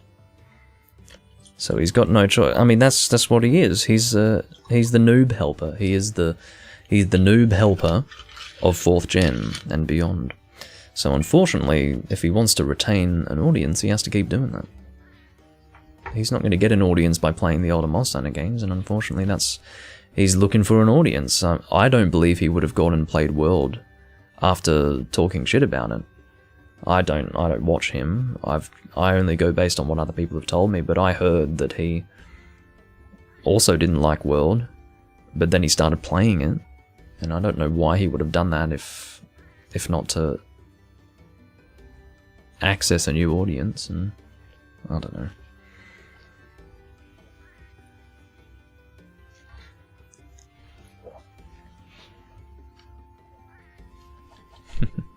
Yeah, common sense is what you need, really. Okay, so...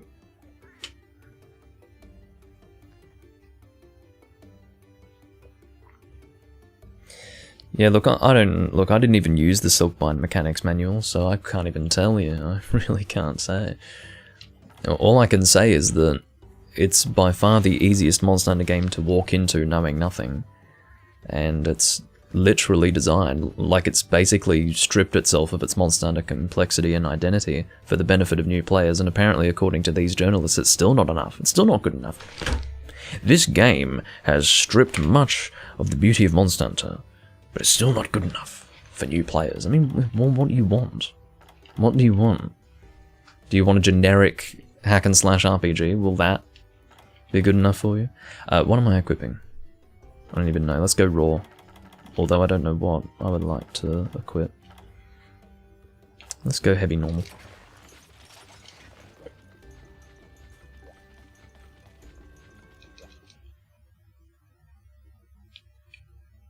Gaijin loves World, just hates the Clutch Claw. Oh.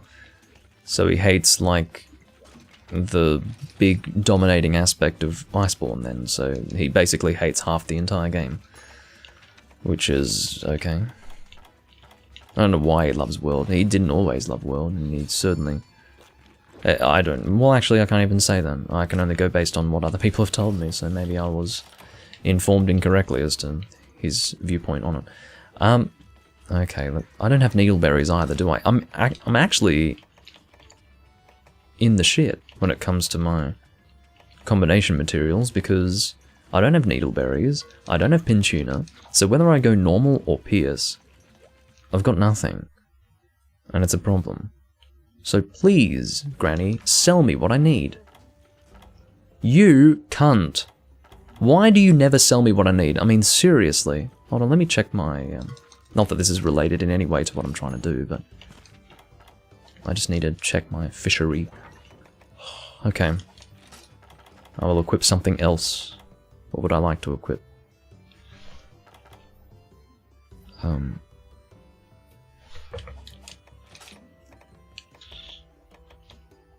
really, well, I could do that. Yeah, why not?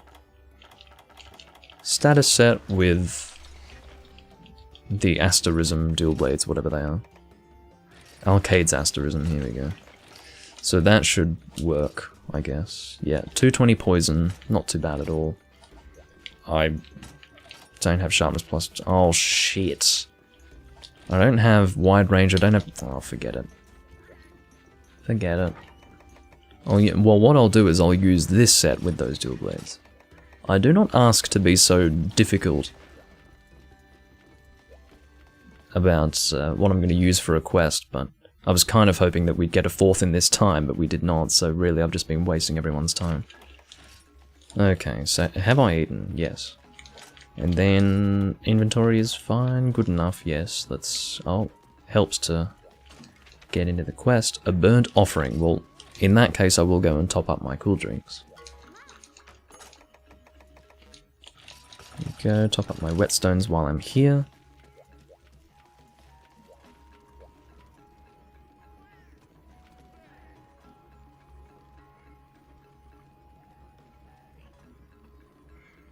Amazing.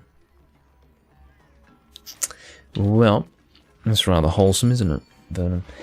What I will do is confirm where I'm spawning, and then I'll probably go to the bathroom. Well, definitely, but my point is that I'm just going to make sure that I'm not in some compromising position.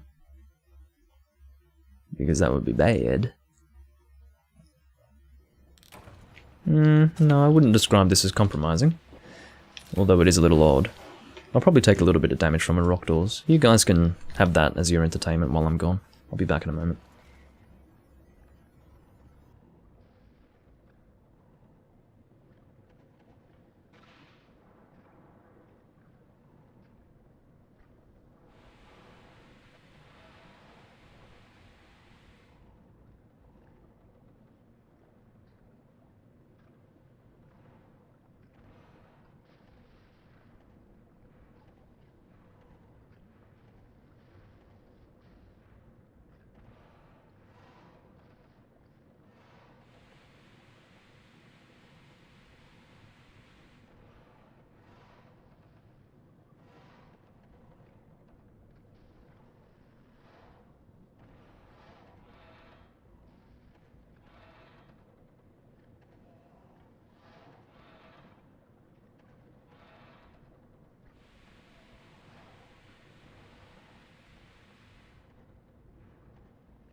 It's not just the rock door that I have to contend with here, it's also the burning ground.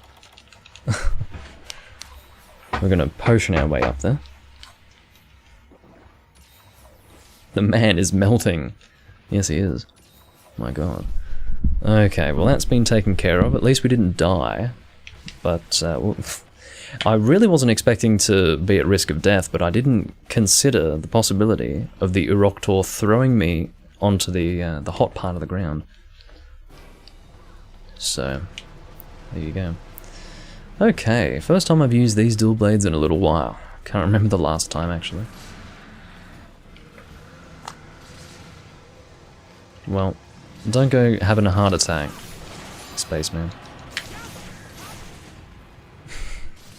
I was really starting to lose it quite fast towards the end though.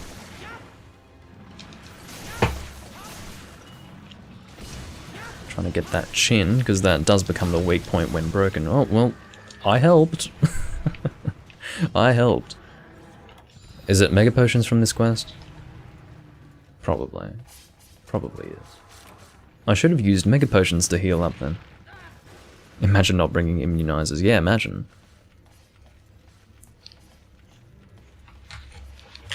What's the next monster? It's like Volvidon or something? I don't know. I've said this before and I'll say it again. I don't know why in this game, in the quest info for objectives, they don't tell you the monsters of the objectives. In other words, your objectives in a hunt of this sort relate specifically to individual monsters. Why don't they have that information there? They have that in Portable Third. I don't think they had it in Try. But they didn't have it in Try, yet why couldn't they put it in this game if it was in Portable Third? It was in all the first and second gen games. I think it was in first gen, where you can actually see what you were fucking hunting. They showed you what the objective was. Oh, it must be Uragan, Agnaktor, and Rathalos. Is that what this is? Probably. Welcome back, Potato. Yeah, I guess the last one must be Rathalos. That must be what's happening.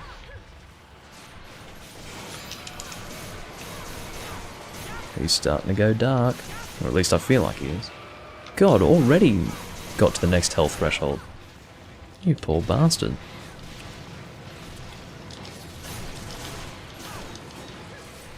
Uh-oh. Time for demonized mode. Can I get a full combo off? Yes. Thankfully. Excuse me.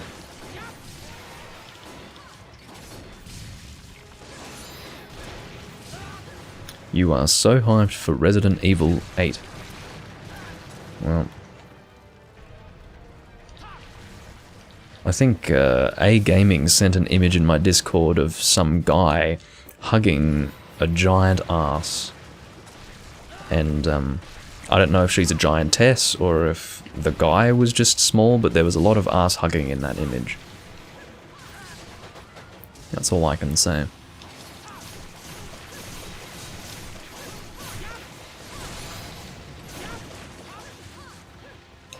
Uh-oh.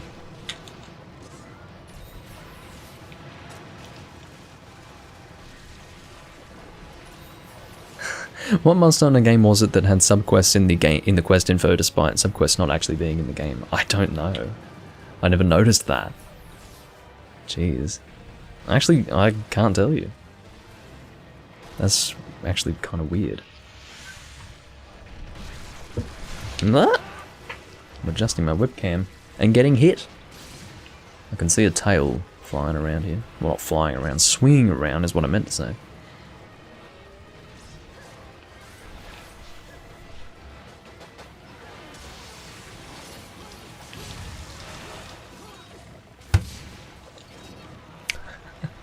People aren't even interested in the game. All we care about is the 6-foot lady's fat booty.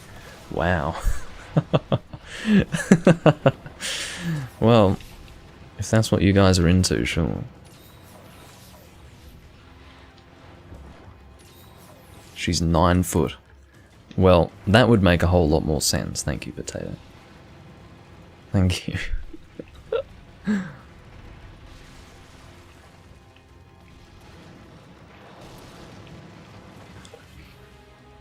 She could not interest me any less. Well, we know why that is, Takashi. But you know what? I feel the same way. But not for the same reasons.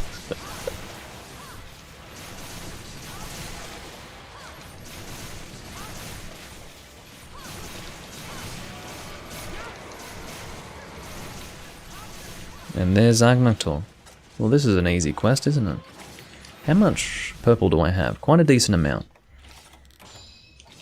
At least no one can see that half of Rocksteady is ineffective.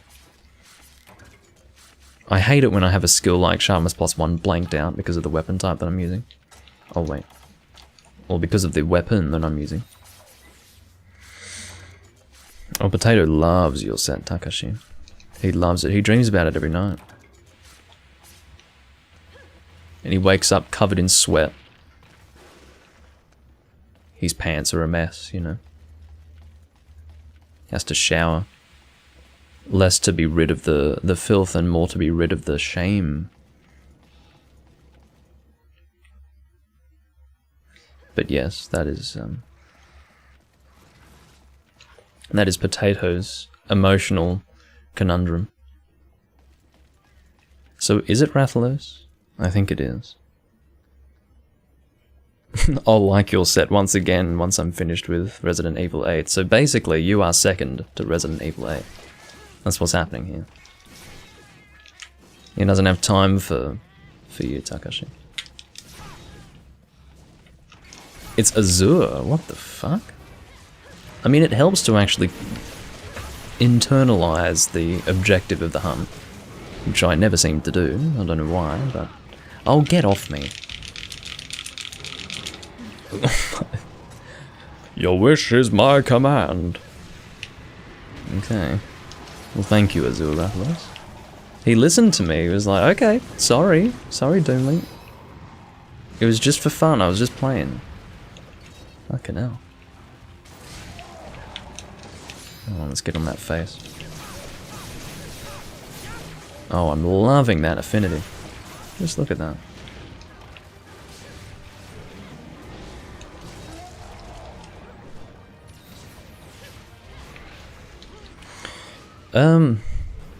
Manuel, you'll probably want to get to a point in the village where you've got a good loadout to do the hub quests. If you're going solo only, you have to understand that hub quests are going to have monsters with much higher health. It will be easier to get a good loadout in the village to then use for the hub quests. I can't really tell you specifically at what point you will have a good enough set to more comfortably deal with the hub low rank and high rank, but yeah, it's really up to you. All I would say is I wouldn't recommend for quick progress that you focus entirely on the hub quests, because again, they will just be harder generally. It's going to be hard to do the hub quests with starting equipment. So maybe just get to the point where you've got some good starting equipment and then do the hub, I don't know. To be honest, I don't play like that. I play with people, so...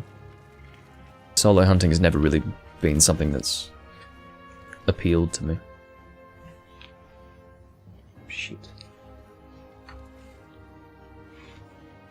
Why? Alright, we're back. That should not have created another VOD. I don't know at what point the stream went down. We should still be on the same VOD for Twitch. Let me check, actually. That would be extremely annoying if that created another VOD on Twitch. I've just got no idea how long that lasted. What have we got? Beautiful. It wasn't enough to create 2 VODs. Thank God for that. Thank God for that. Looks like we got an Uragan Pallium. But yes, the stream did go down just briefly. No, this was actually my fault this time, Vernon. In fact, what we could say is that if YouTube is shitting itself, assume that it's me. Because I think it's funny, every single time OBS shits itself for me, you're usually on YouTube by that point going, oh no, now YouTube's shitting itself. But every single time it's been me when YouTube shits itself, so yeah. Well, that's good. I'm glad it didn't go down on Twitch. So that was purely, I mean, that's clear. I did not disconnect from the game. I'm still in the same room that I was before with the same people. Haven't disconnected. But OBS was just like, you know what, Doomlink? I'm not going to receive any of your internet for about 5 seconds. Enjoy. I mean, why? Stop doing that. I fucking hate OBS, seriously. It's out of my hands. I mean, there's nothing I can do. I'm at the mercy of OBS. If you think about it, there's nothing worse that a streaming software could do than just arbitrarily decide, okay, I'm not going to actually accept any of your internet right now, and you're not going to be able to stream anything in that moment in time. Like, Well, I can't really control that. 3 Rathalos? Okay.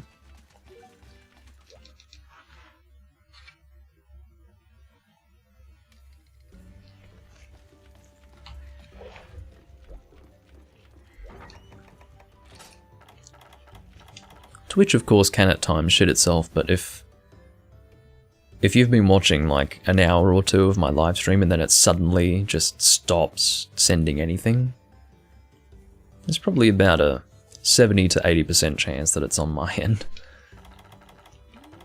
I don't have much faith in OBS, so you shouldn't either. That's all I can say. Okay, so I will actually use my Awaken Greatsword set with Nero's Anguish. That's probably what I used last time I was hunting Rathalos.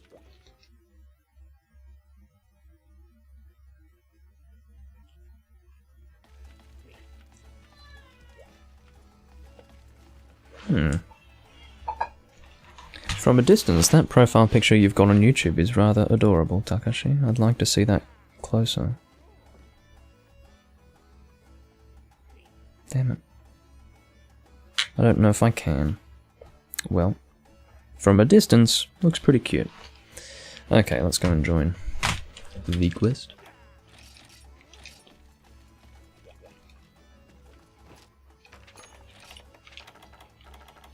I may as well get Ultra Lucky Can. Again, I don't need Rathalos Mantles. I really don't need them. I see. It's your Final Fantasy XIV character. Goody. Oh, I'm almost out of potions.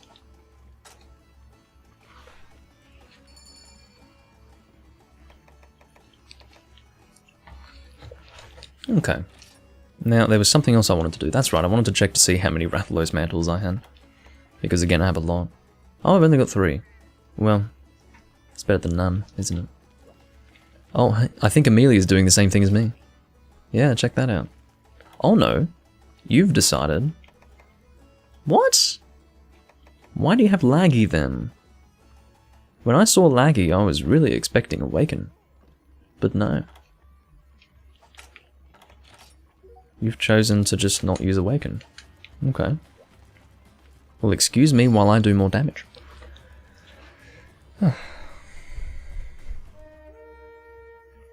Ever thought about playing Final Fantasy XIV? I actually wouldn't be too opposed to that. I really wouldn't be.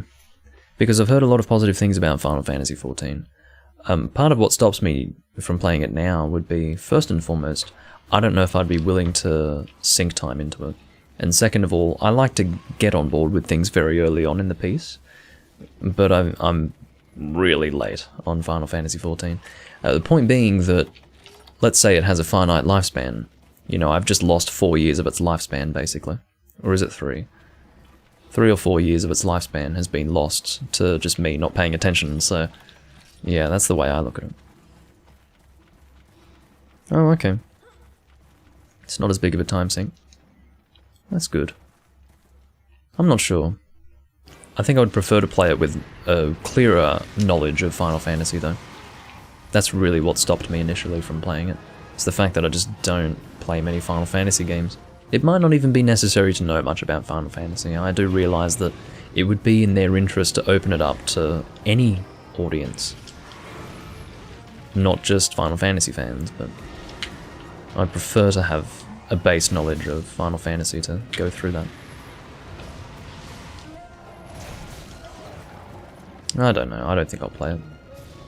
If it's at peak popularity now, then I feel even worse for not having gotten on board with that earlier on, so... I like to be first in the door. And I usually am, but not for Final Fantasy XIV, because I'm not a Final Fantasy guy. Oh, well, on my screen I hit the leg, but lag compensation dealt the damage on the tail, so thanks. I guess I dealt damage in 2 places thanks to lag compensation. You need no prior knowledge? Well, I'm just gonna not play it then. Just because I feel like not playing it. It's because I'm a... I don't know. I'm throwing a tantrum because I didn't get on it sooner. But it is true that there are too many games that I'm playing at the moment. There's a reason why I don't play too many games. I mean, there's a reason why I wanted to play Neo, but I still haven't properly gone through it. I played a little bit of Neo for a period of about a week, got through maybe a quarter of the game, and then I haven't played it since. It's probably been 4 months now. The reason why is because I get very distracted by other games that I play. And Final Fantasy XIV would be much the same. It would just... I just don't want further distractions, so... yeah.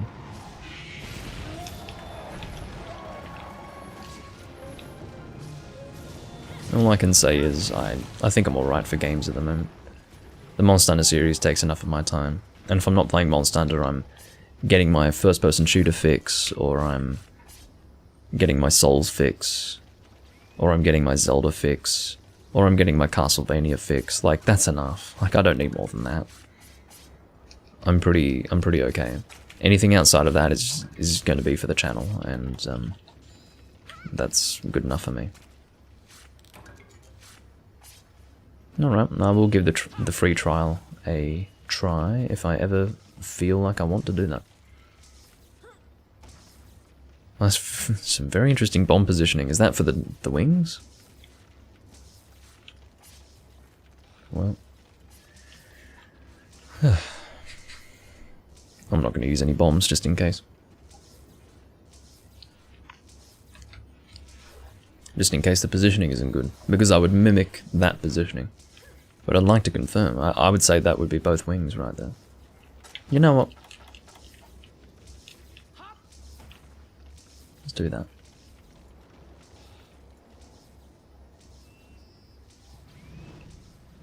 Here we go.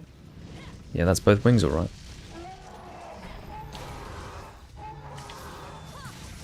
I mean, really what you would... No, that's fine.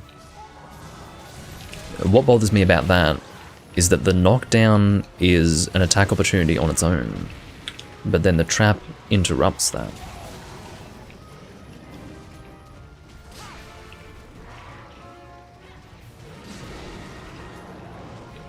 Oh no. That's a terrible reposition on the part of Rathalos there. That was a good flash. I'm going to be greedy.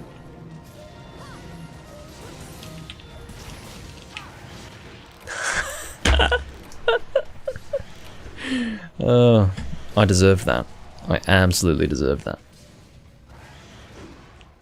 Because I should have just healed.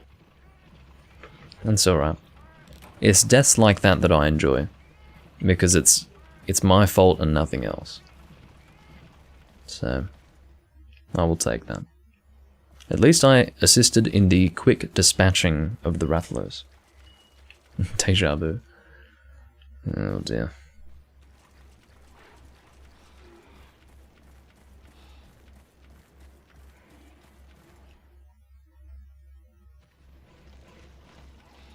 Ooh. What's Legend of Dragoon? I remember you mentioning that before. If you want to try Legend of Dragoon, you'll have to get it on the digital version, or you'll want to get the digital version on PS3 before the store closes in July. I will consider doing that. I will actually consider doing that. Why would it be good to get the digital version? This happened last time we did this quest? Really? Shit. Okay. And I died. Oh. Potato says the PS3 store is no longer closing. What do you mean? Well, that's not true. They would have just changed the date. It will close. It can't stay open forever. But I guess they've postponed the closing date. Maybe people complained or something. Fan backlash made them change their mind. Oh, the PS1 copy is hard to get? No, don't worry. I will get it. I will spend the money on it. I don't mind spending money. I'd rather actually play it on my PS2 with the PS1 copy. Which might sound weird, but even if I don't even know if I would like the game, I would still spend the money for it. I mean, unless it's sitting at like 300 Australian dollars. At that point, maybe not, but... I'll try it again.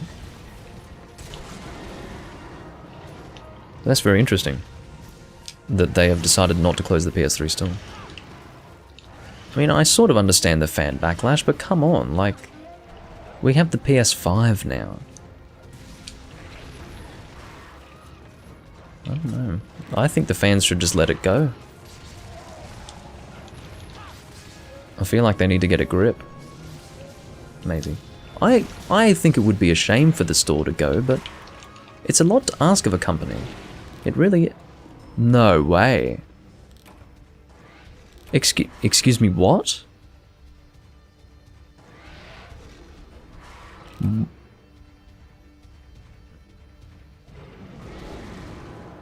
I'm actually confused. To start with, I didn't see another person die, and second of all, I don't even really know how I died. I guess I was so distracted in reading the chat that I just didn't realize I was in danger. I mean, I saw how I died in that moment. I was at about maybe a third health, and then he threw a fireball in my direction, but that's pretty horrendous. What the fuck? Amelia died. Oh my god. I'm gonna give an LMAO on that one. And maybe a sorry. That's pretty bad. Yes, that exact quest, we did have a quest failure on this quest before, but I don't believe I contributed to it. Or did I? I don't know. Oh my god. Anyway. A lot of people still play games like Modern Warfare 2 on PS3. So does the closing of the PlayStation Store mean that you can't play online on the PS3 anymore? Because that would be different. I guess it would mean that, wouldn't it? I guess the... I did at the end, okay. But yeah, I would say that's something worth complaining about for sure. Not being able to play online on the PS3 anymore would be a real issue. That would be a problem. But, people still play Modern Warfare 2? I would play, but last time I tried playing an FPS on a controller, I felt so deeply out of my depth because I've become so used to mouse and keyboard that it just wasn't comfortable anymore.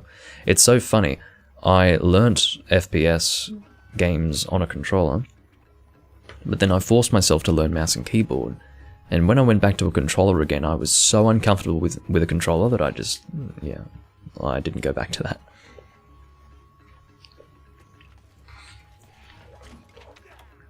Tyrant Terror. Most of the times I've seen you cart was usually to a Rathalos or a Raytheon. Yeah, I don't like those two. I don't like what they do.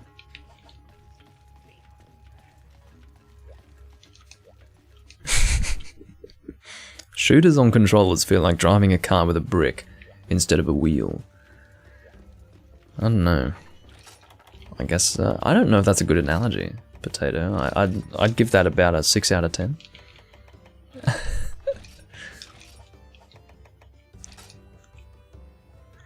I think, it would feel more like driving a car with bricks instead of wheels. That would be a better analogy, slightly. But even that's not too good. You give it a 10 out of 10. Oh, wow.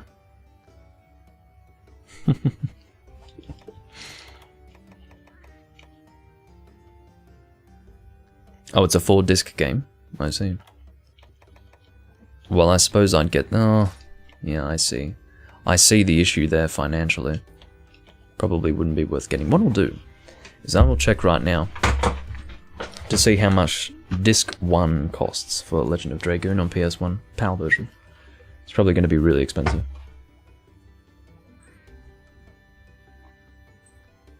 Let's have a look. Oh, fuck off.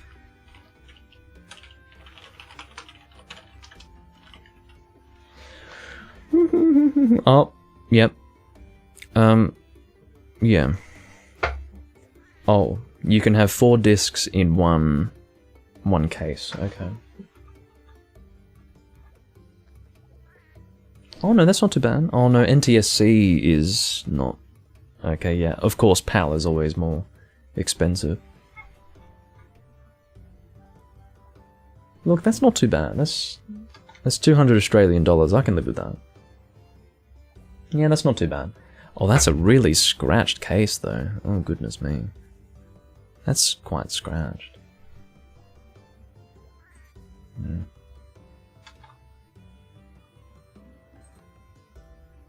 A non-scratched case is running me... Well, even that's a little scratched. A less scratched case is running 250. Oh, goodness.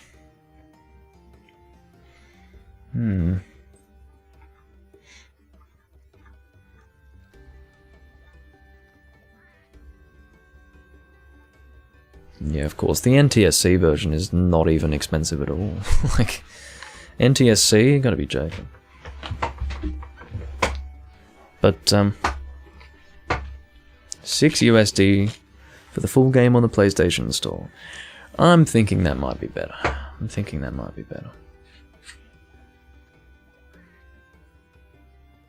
Oh, if I ever decide to play Nier, play the first Drakengard first. Okay.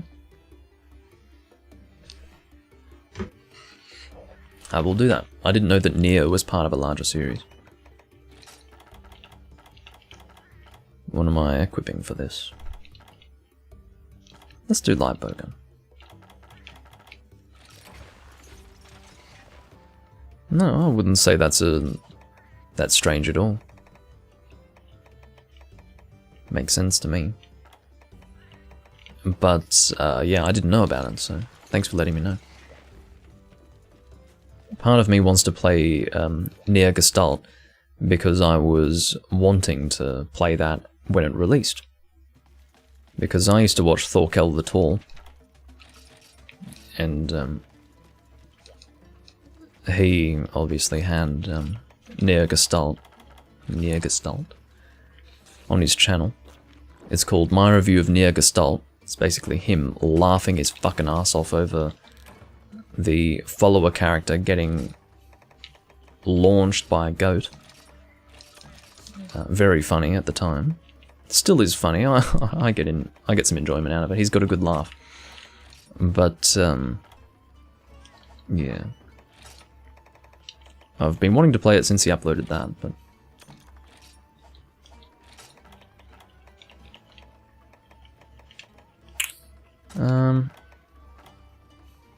we want ice crystals, thank you. Where are they? Here they are. I'm used to them being on the other page. So, I didn't want Bone Husk Air, so let's put those away. I mean, we can keep them. Yeah, let's keep them, fine. Whatever. We already had Husk Berries, let's go and see if we've got freeze ammo in the box. No we don't. I apologize for taking this much time to get ready for this quest. Now, I already had freeze ammo in my pouch, my gunner pouch. But not enough for the quest. Okay, let's go.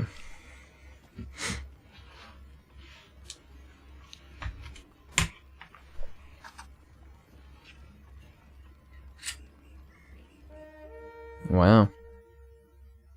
Well, Legend of Dragoon seems like a worthwhile game to play. I'll definitely give it a try, and I'll probably get it on PS3, to be honest. I mean, I don't mind spending money on PS1 games, but I don't know, that's a lot of money. I'd be happy to spend about 100, but $250? No. For a game I've never played before, maybe not. The reason why I would even entertain the thought is because you can get it as an investment piece. So, you know, if I was not attached to the game, I could just sell it in the future for more. But anyway, I probably won't do that for that. I probably won't do it for that game. There we go. Better English. Oh, look at those shooting stars. How lovely.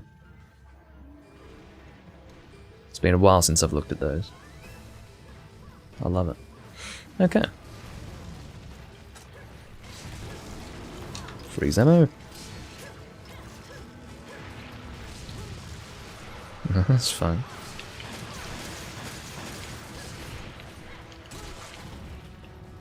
If you've got a passion for Dragoon, then I can imagine you'll enjoy watching me play it, although I don't know if my first playthrough would be done on camera. It might. It might. It really depends on what kind of game it is. I mean, if it's a very story-driven game, I'd probably rather experience that by myself. But if it's not too story-driven and is more gameplay-driven, then that is something that I'd be happy to do on camera for the first time.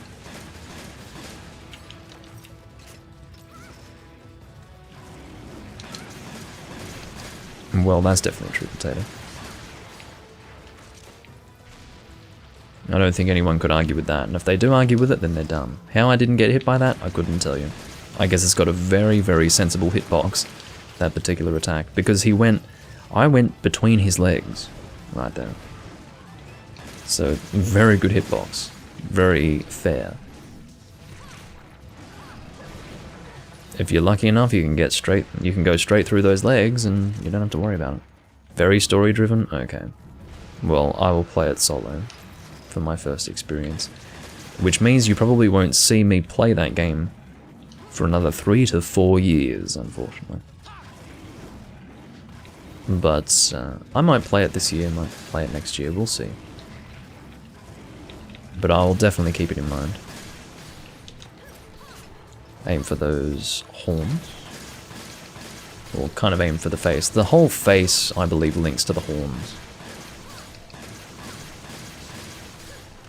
Come on. There we go. There we go.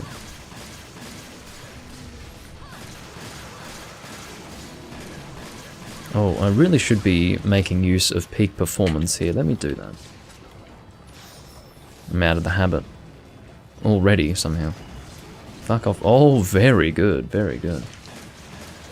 Should be close to being captured. Come on. Very good. Nice work. Likely made possible by peak performance. Because it's very worth having. Welcome back, Matthew. Get this fucking shit off my screen. I'm getting these terrible, terrible YouTube notifications on my laptop. Just terrible. Because it's nothing that I would normally get in my recommended videos. Like, I'm getting notifications for recommended videos and none of them are of interest to me. Not even remotely. They don't even relate to any of my interests half the time. It's just random video game shit. It's nothing like what I get in my recommended videos list. It's just random shit that appears on my laptop. It's just awful. It's complete garbage. Oh no, what a terrible time to be flinched. You need to get out! Fucking feline bastard. It's one thing to miss the horns because of a flinch, but then it's another to get flinched myself by a goddamn feline when I'm trying to make up for my error. Well, don't know if you could call that an error necessarily, but... Ugh. Bastard cat.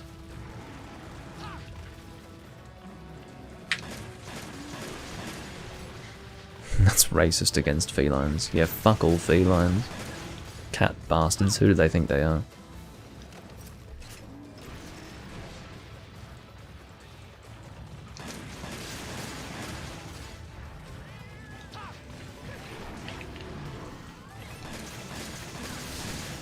Oh, there's another head opportunity.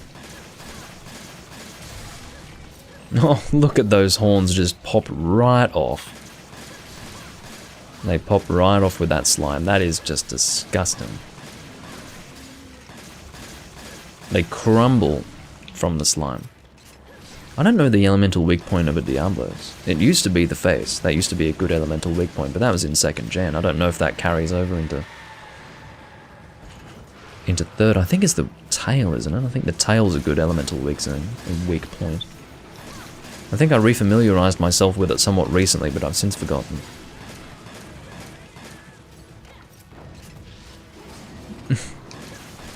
Yeah, exactly, Potato. You're quite right about that.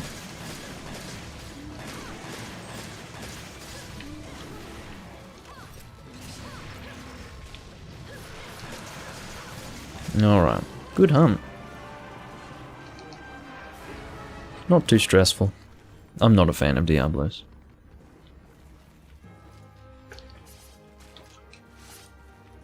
Not many people are. Really, not many people are. The only person I've ever known to actually like Diablos is Ethan. Because I was hunting Diablos with him in For Ultimate somewhat recently, and I was just like, oh no, we've got to do Diablos, and he's like, what do you mean? I'm like, what do you mean? He's like, Diablos is great, and I'm like, no, he's not. Ethan seems to think that Diablos is a fun hunt. Like, fun. Not just fine, but particularly a fun hunt. Blows my mind. It just goes to show there are many types of people in this world. Oh dear. No, but really, like, Diablos. He's an awful hunt. Tail tip, then the wings. Okay.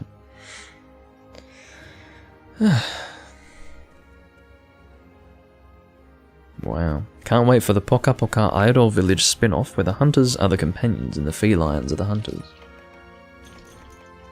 How would that work? Maybe the hunters could just, or the humans rather, could be like the pack horses. They carry all the supplies. That'd be quite funny. And like this, you're playing as a feline and this fucking human runs in and drops a trap. That'd be pretty funny. But it has to look really awkward. It has to be like a creepy, half-naked human with long, lanky limbs. Like Sakon from Majora's Mask. Just prances in and drops a trap or something.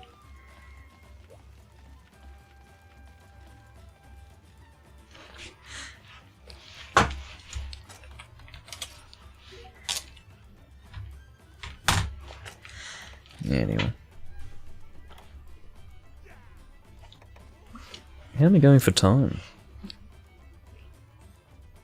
It's not really like how we're going for time, it's more just me taking interest in how long I've been live for. I could go live for as long as I really felt like. We can do a few more hunts. Why not? I'm quite elated that a second VOD wasn't created by OBS deciding to not deliver my live stream to the audience. I'm really quite glad, but yeah.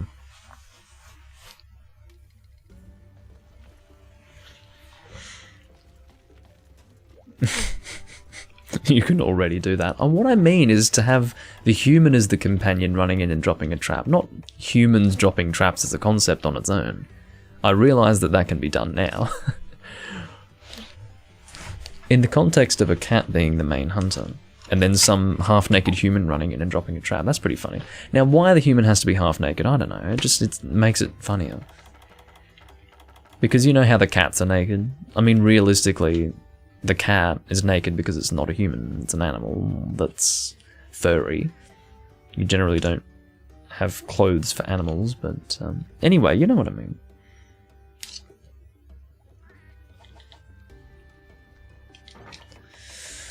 Okay, so for this quest, what would I like to use? Maybe I should go hammer for a change. No, I don't want to use a hammer on a barrier. Fuck off. I don't have the patience for that right now. Ugh. I might actually make this my last hunt. I mean, the yawn might give it away, but I'm not sure. I'm not really feeling it. Ice is an appropriate element here, so let's go and get that Tusk Lance out. Where is it? Hello? Oh, that's what it's called. Sierra Vil something or other. Vitalica. Sierra Vitalica. Okay. Last hunt. Weak. Sorry.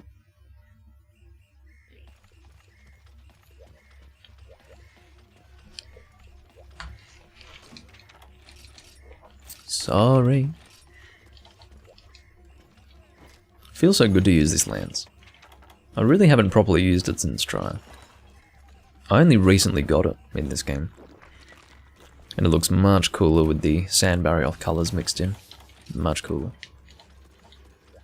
Okay, I think we're ready to go. It's so weird seeing it in this game. Especially with those colours, it's almost surreal. It's like I've gone and taken psychedelic drugs or something and then I've looked at this thing for the first time in years. It's the same, but it's not quite the same. It's just, it's different. I don't know.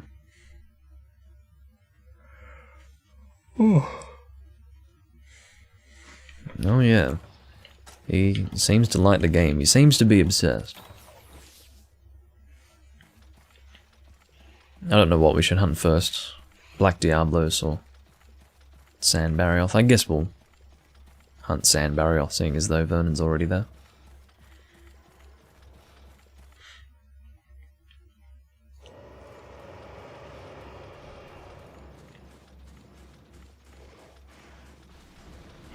I love the curvature to the Tusk Lance.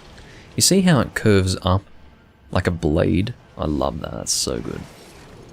This might be one of my favourite lance designs. Like, it's up there, it's really good. Just the little details of it are so nice. I prefer this to the Tusk Lance of Tri for sure. It's just really cool looking.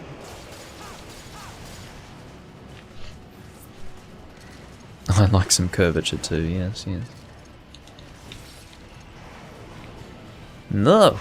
God, I barely managed to clear that tornado, that was frightening. I was physically, mentally, spiritually, and emotionally frightened by that tornado. Ow.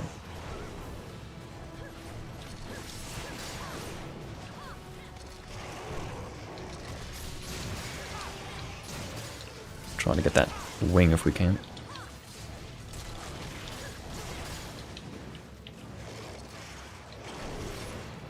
Or not. Okay. I'll just sit there and waste my time with my counter. Great.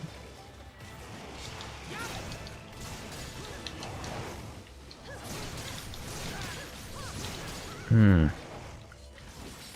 would have thought? Lancing a Barioth is kind of annoying. And now I can't even see anything.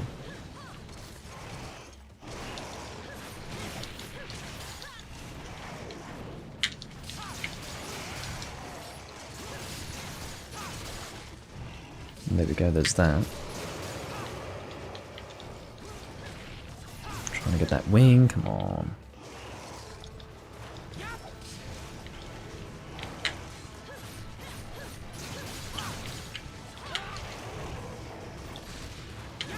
Oh, that's good, yeah. Oh-ho. I think that was, yeah, that was the broken wing, but the knockdown was cancelled by the paralysis. Working on that tail. I really do need that tail, to be honest. I do think I need some Sand Barioth tails. I'm not 100% sure on what it is that I need them for, but I need them for something. At least I wasn't sexually frightened by the tornado. Well, who's to say I wasn't? Maybe I was too embarrassed to mention that.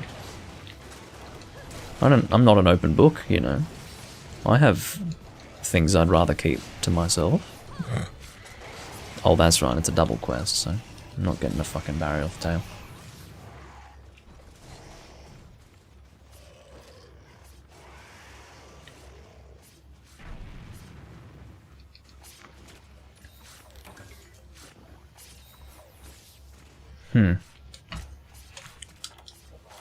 Alright, we don't need more mega potions than that. Sharpen ourselves up. I do love... I mean... I wasn't actually expecting to be so taken by the design of this lance, but I really like it. The shield I don't like because it's like a Barioth face, and I think that's a bit silly and cheesy, but the actual lance itself, I really like it. I really like it. The colours are just... They are vibrant and striking, and the design as well is really nicely done.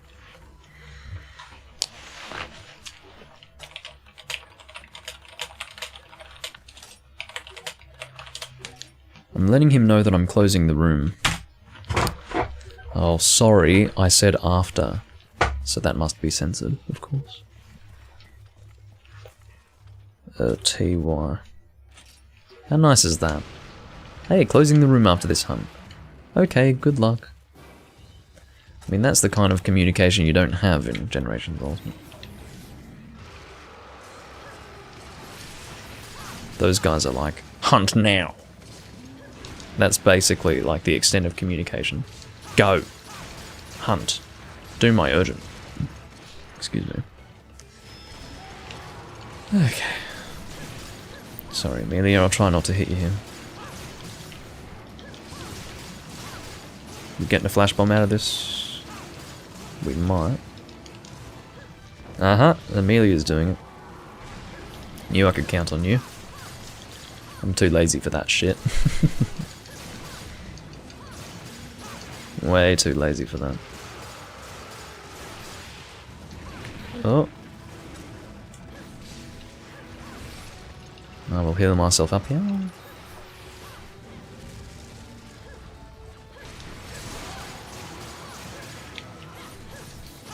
Ah, very good. I'll make my way over to the face.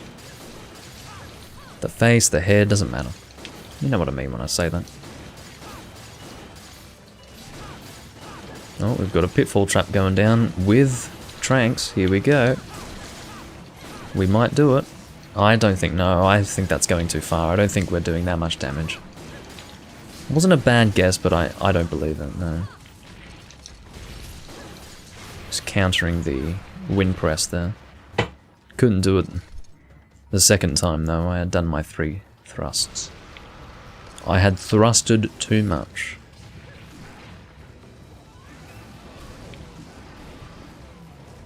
I was not physically able to counter on account of my thrusting.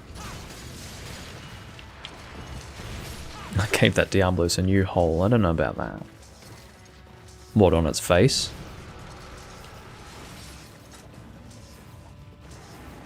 I don't even want to go there. I was about to say something very, very unbecoming.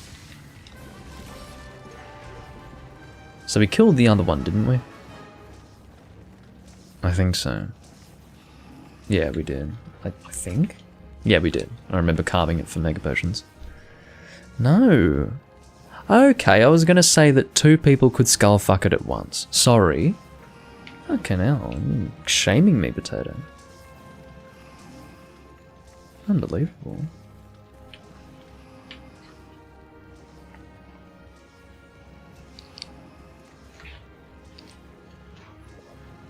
I mean, you got 2 holes on the head. What are you going to do with it?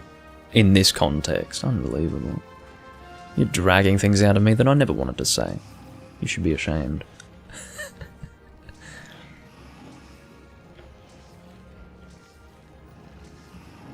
Oh, yes. Well, no, that's not... No, skull fucking does not take place away from the head. It is skull fucking... I mean, the definition makes it clear. Unless you pull out an eyeball and... no. Anyway. See, you shouldn't have got me on this topic. Shut up. Fucking hell. Anyway.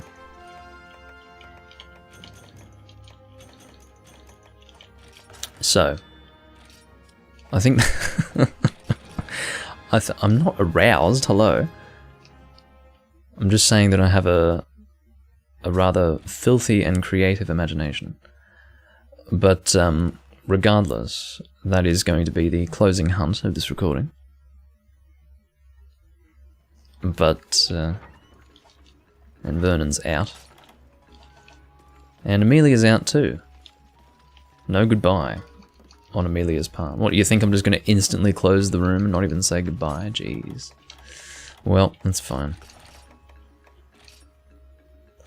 But yes, I do thank you all for watching. I will see you next time I am playing this game. Just before I finish up, I'm going to check the granny. I may as well do that on camera. You can see what I have to fucking put up with this fucking woman. Look at this. Anyway, I will see you all next time. Thank you for watching, and I hope you enjoyed. Bye bye for now.